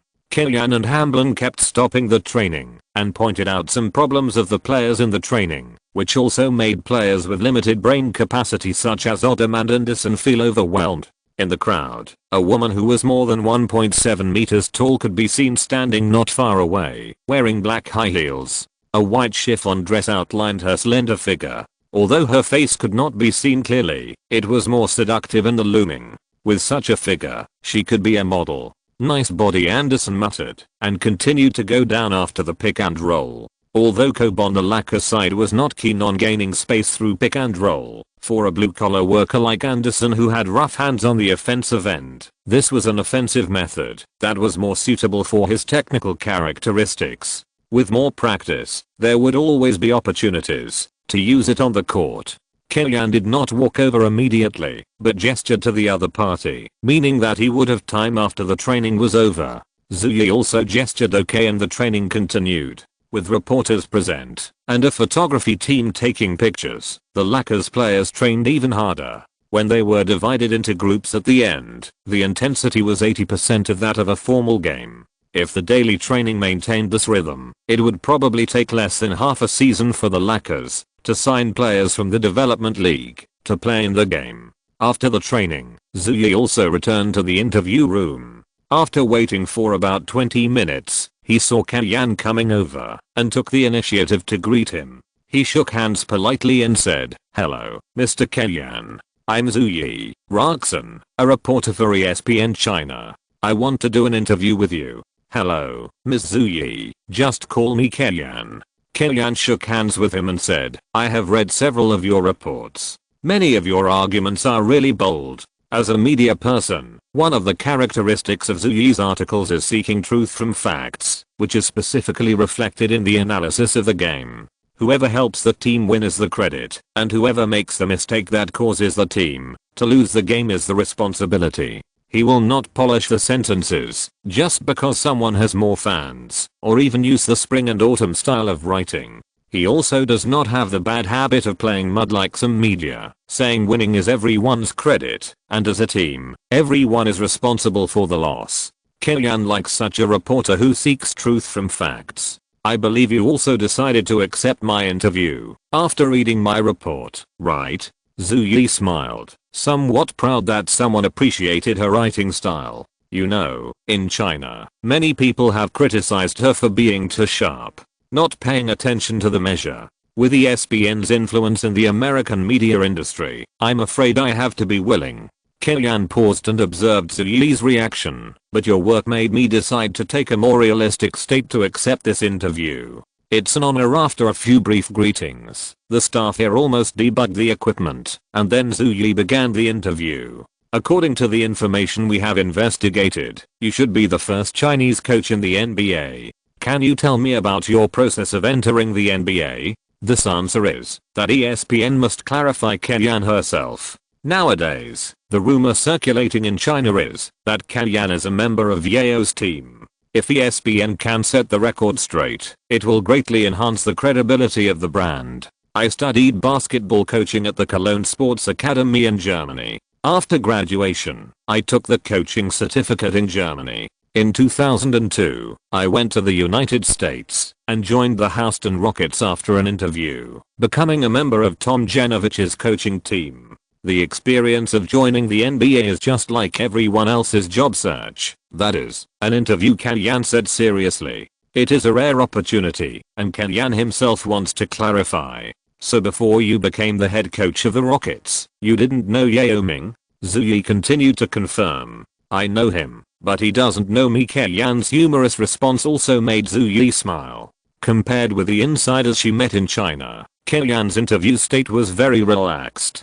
Such a comfortable interviewee made the interviewer feel much more relaxed. Chapter 24. To be honest, I'm optimistic about the Suns. We all know that you chose to quit the Suns in the summer and join the Lakers. Now the Suns are ranked first in the league. Many people think you made the wrong choice. How will you respond to this? This is a standard ESPN interview style, very sharp and pointed. The direction of a tree is determined by the wind, and the direction of life is determined by oneself. I chose the Lakers because I believe that I can get better opportunities by joining the Lakers. The Suns are likely to win the regular season championship, but I will definitely be able to enter the playoffs once this year," Kellyanne said firmly. "Other ideas can be expressed, but the idea of playing the Lakers head coach position is really impossible to say."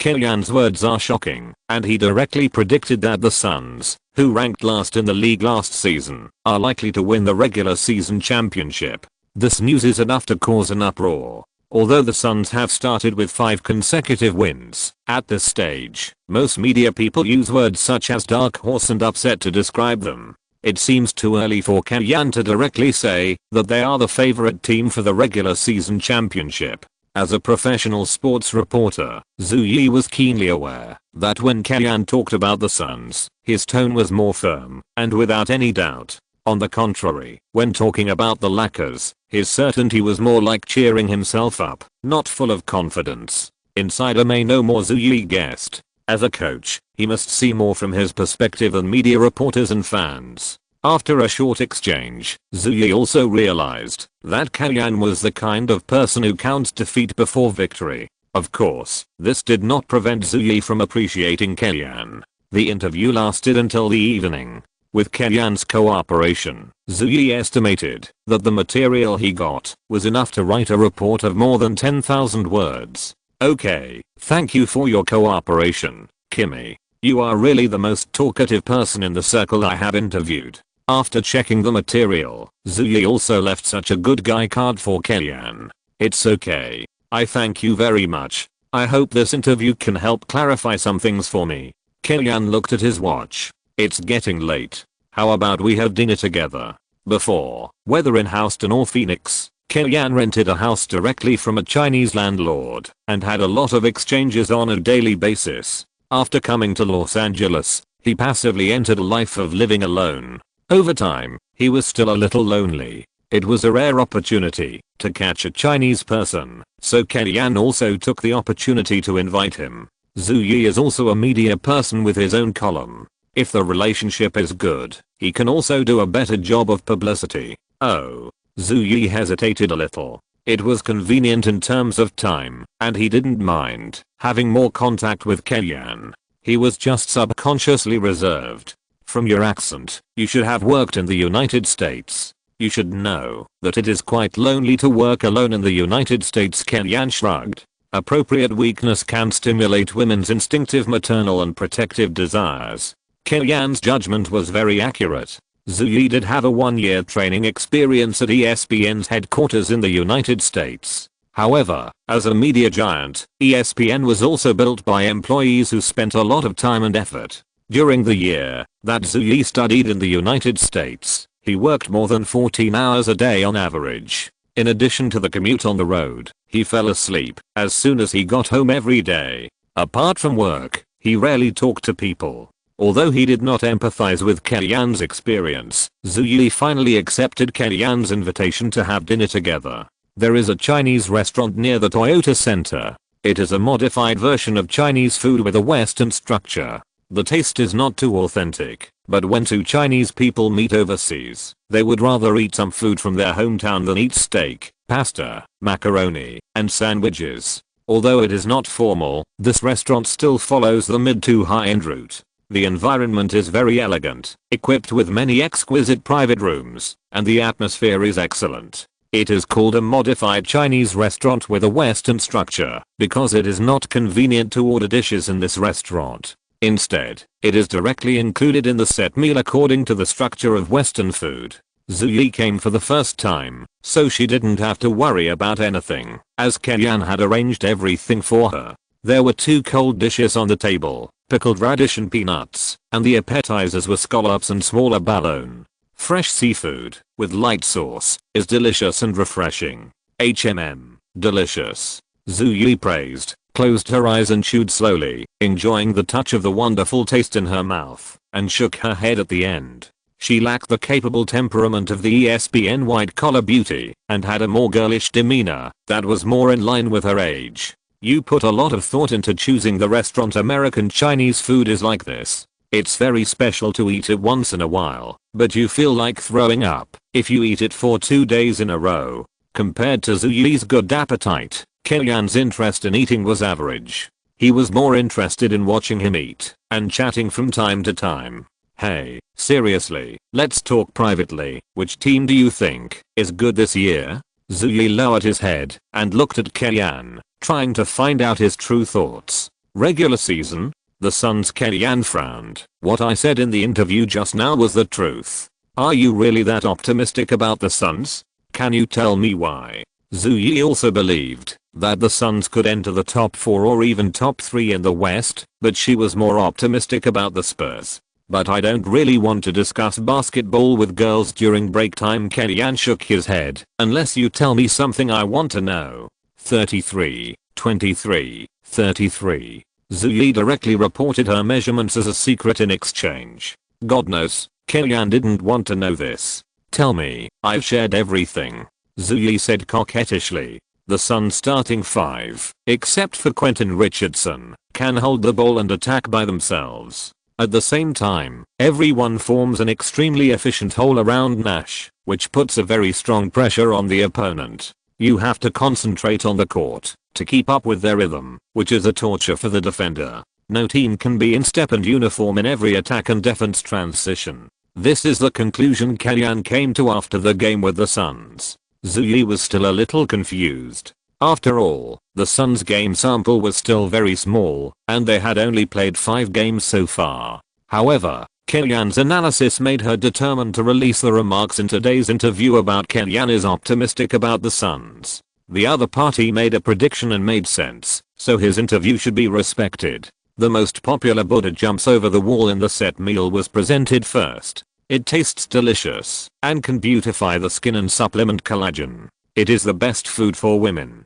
Zhu Yi drank 2 sips and praised it. It really didn't waste a drop and drank it all upside down. Next came the main course, roast duck and rye fried prawns, 2 slices of duck and 1 prawn. It was indeed an exquisite Western style Chinese meal, and the portion was touching. Zhu Yi didn't care about it, raised his glass, and said with a smile, Kellyanne, thank you for your hospitality. I'm very happy to meet you. I hope that next time, you will accept my interview as the first Chinese head coach in the NBA. If I become the first Chinese head coach in the NBA, I will definitely keep my first interview for you. Chapter 25. Kellyanne is so handsome. November 9th, the Lakers continued their journey in the new season and challenged the Dallas Mavericks led by Nowitzki on the road. They lost 124-131 and lost 3 games in a row. At the same time, the team's winning rate fell below 50% and the ranking dropped to 10th in the West. For a time, doubts from the outside world were everywhere. 2 wins and 3 losses. This result is indeed far from the expectations of the fans, but as long as you analyze it carefully, this result is really acceptable for a team that has just undergone a major reform in the summer and reforged its offense and defense system. What's more, the Lakers have encountered the Suns and Mavericks, 2 teams ranked in the top 4 in the West, in the first 5 games, and the schedule is still a bit disadvantageous. Being in the city of Los Angeles, some pressure must be borne. In the eyes of many fans who don't like Kobe so much, Kobe forced O'Neal and Phil Jackson away. He did things that affected the team's strength because of the contradictions. This is a selfish act.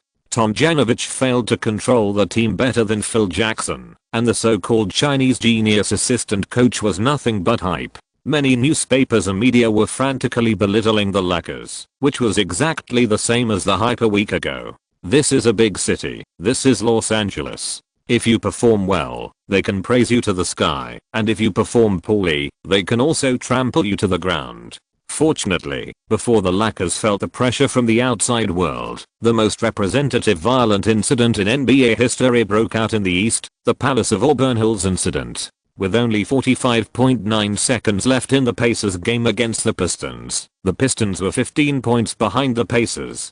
Pacers forward Ron Artest made a rough foul on Ben Wallace. Ben Wallace was in a bad mood after losing the game and pushed Pacers forward Artest hard, triggering a fierce conflict between the 2 sides. Later, under the comfort of the referee and teammates, Ron Artest lay on the technical table, and a fan poured beer on him, causing Artest to lose control of his emotions. Artest then rushed to the audience and beat up the fans. The Pistons fans fought back, but Artest didn't get the upper hand and got stuck in a fight. At the critical moment, the Marshal St. Jackson followed up with a combination of punches, knocking down a group of fans and saving Artest from the crowd. Compared with the incident at the Palace of Auburn Hills, the Lakers' 3-game losing streak has become insignificant. Stern has always been committed to changing the image of the NBA and pleasing more fans. This time, there was a violent incident in which players beat up fans. For a time, all the media focused on the report of this incident, including Lakers fans. They are now watching videos of the Palace of Auburn Hills and related news, forgetting to pay attention to their own team's results. Even the Lakers' away game against the Hornets has received much less attention. Speaking of which, the Hornets are a relatively tragic team in the past 2 years. Originally in the relatively weak Eastern Conference, Baron Davis and Mashburn could lead the team to the playoffs. Coupled with the steady progress of second-year rookie David West, the team's life is still quite comfortable. As a result, the league expanded, and the Hornets were squeezed to the West. In addition, the team's second-in-command Mashburn had a minimally invasive knee surgery and was reimbursed for the season, which directly destroyed the Hornets' combat effectiveness. They started the season with 1 win and 5 losses, losing to their opponents by an average of 18 points per game. This kind of opponent is perfect for bottoming out and rebounding. At the same time, the team's poor recent situation also gave Tom Janovich an opportunity to adjust the team's starting lineup. Caron Butler was transferred to the starting lineup by Tom Janovich, and Grant, who was in a terrible state after the start of the game, was finally eliminated. In this way, the strongest 5-man team of the Lakers in Kenyan's eyes finally joined in the starting lineup. Although they were fighting back-to-back and fought with the Mavericks for 41 minutes in the last game, Kobe was still full of fighting spirit after the opening, and he succeeded in singles against Junior Smith of the Hornets in the low post, helping the Lakers establish an 8-point lead in half a quarter. After Kobe left the court, Caron Butler, who had been playing the role of the 6th man, played the role of the first attacker of the team's rotation lineup in the following time, and finally played the role of the first attacker in the team's rotation lineup as he wished. Butler was very excited in the game. In addition, the Hornets' wing defense strength was obviously insufficient. Butler scored 8 points in the first quarter, and the Lakers also led by 9 points at 32-23 at the end of the first quarter. Although the team's record has fluctuated, the most affirmative point of the Lakers this season is the offense. When Kobe made some unreasonable offensive choices, the Lakers' offensive efficiency still ranked 5th in the league. This is inseparable from the offensive system created by Kenyan. In the second quarter, Butler, Odom, and Atkins continued to play on the offensive end. Atkins, who had a general touch after coming to the Lakers and only scored in double digits in the game against the Nuggets, scored 8 points in the second quarter and 11 points in the first half. 3 Lakers scored in double digits in the first half, directly widening the score difference to 23 points. The Lakers led the Hornets by 23 points at halftime. Kenyan thought the second half was a good opportunity to practice tactics, but Kobe didn't think so. In addition to the team's record, he wanted to win some personal honors this season, such as MVP and scoring champion. Without the suspense of winning or losing, Kobe played more aggressively in singles. He took 12 shots in a single quarter, hit 5 balls, and scored 12 points. His score reached 25 points, but the difference between the Lakers and the Hornets was narrowed to 18 points. It's not an exaggeration to say that single player hurts the team. If it weren't for the back-to-back battle, Kobe probably wanted to come up in the fourth quarter to score 30 points. Fortunately, Tom Janovich persuaded Kobe with emotion and reason, and persuaded him not to affect his physical strength for this data, and at the same time, take a greater risk of injury, which barely persuaded Kobe. However, seeing Kobe's angry expression, Kenyan understood that the other party was still dissatisfied. From another perspective, we can also understand why Tom Janovich knew that Grant was not very useful, but he kept using him as a starter for 5 games, and only took the opportunity to take him off after 3 consecutive losses. The main reason was for the harmony of the team's locker room. 113-96. The Lakers defeated the New Orleans Hornets away and ended their 3-game losing streak, 3-3. A big win eased the pressure surrounding the entire Lakers team. The negative news retreated, and the team was able to concentrate on the next game. 4 days after the interview, Zhu Yi officially released his interview with Kellyan on the ESPN China official website. Through the ESPN platform, the correct information about Kellyan appeared on the website of his country for the first time. However, the reactions of the vast majority of fans perfectly reflected the saying, "It takes only one mouth to spread a rumor, but it takes a lot of effort to refute it." No one cared about Kellyan's emphasis on getting the job with the Rockets through his own efforts. Everyone's focus was on Kellyan's experience as an assistant coach and Kellyan's belief that the Suns are a strong team. Of course, some female fans also focused on Kellyan's good looks. After all, women are visual animals. To be honest, I quite admire coaches like Kellyan who dare to go out for further studies. In the sport of basketball, learning from foreigners is a very good idea. I'm optimistic about Kellyan taking over the national team in the future. Let me give you some general information. As an assistant coach, Kellyan is responsible for the design and practice of the Lakers' offensive tactics this season. The Lakers' average points per game this season ranks among the top 4 in the league. This data is very impressive. In addition, Coach Tang thinks highly of Kellyan and gives him ample opportunities to show himself. It is estimated that after a few more years of training, he is very likely to become the first Chinese head coach to coach an NBA team. It's a bit early to say that the Suns are a regular season championship level team, right? They only won 15 games last season, and they were just excited at the start of the season. I'm still optimistic about the Texas Big Three, especially the Rockets. The Yao McGrady combination is going to go for it. Don't exaggerate or criticize. Let's have a rational discussion. Kellyan has been an assistant coach for 2 seasons, and both teams didn't make the playoffs. The Suns were ranked last in the league last season. He only has 3 wins and 3 losses after joining the Lakers this season. Don't brag about a Chinese person just because he's here. That's not good. Wow, Kellyan is so handsome. _. End of this chapter. Thank you very much for reaching the end. Don't forget to like. Looking for more exclusive content and immediate access? Subscribe to our Patreon. Remember, every like, subscription, or donation encourages us to continue. Thanks to everyone. See you in the next video.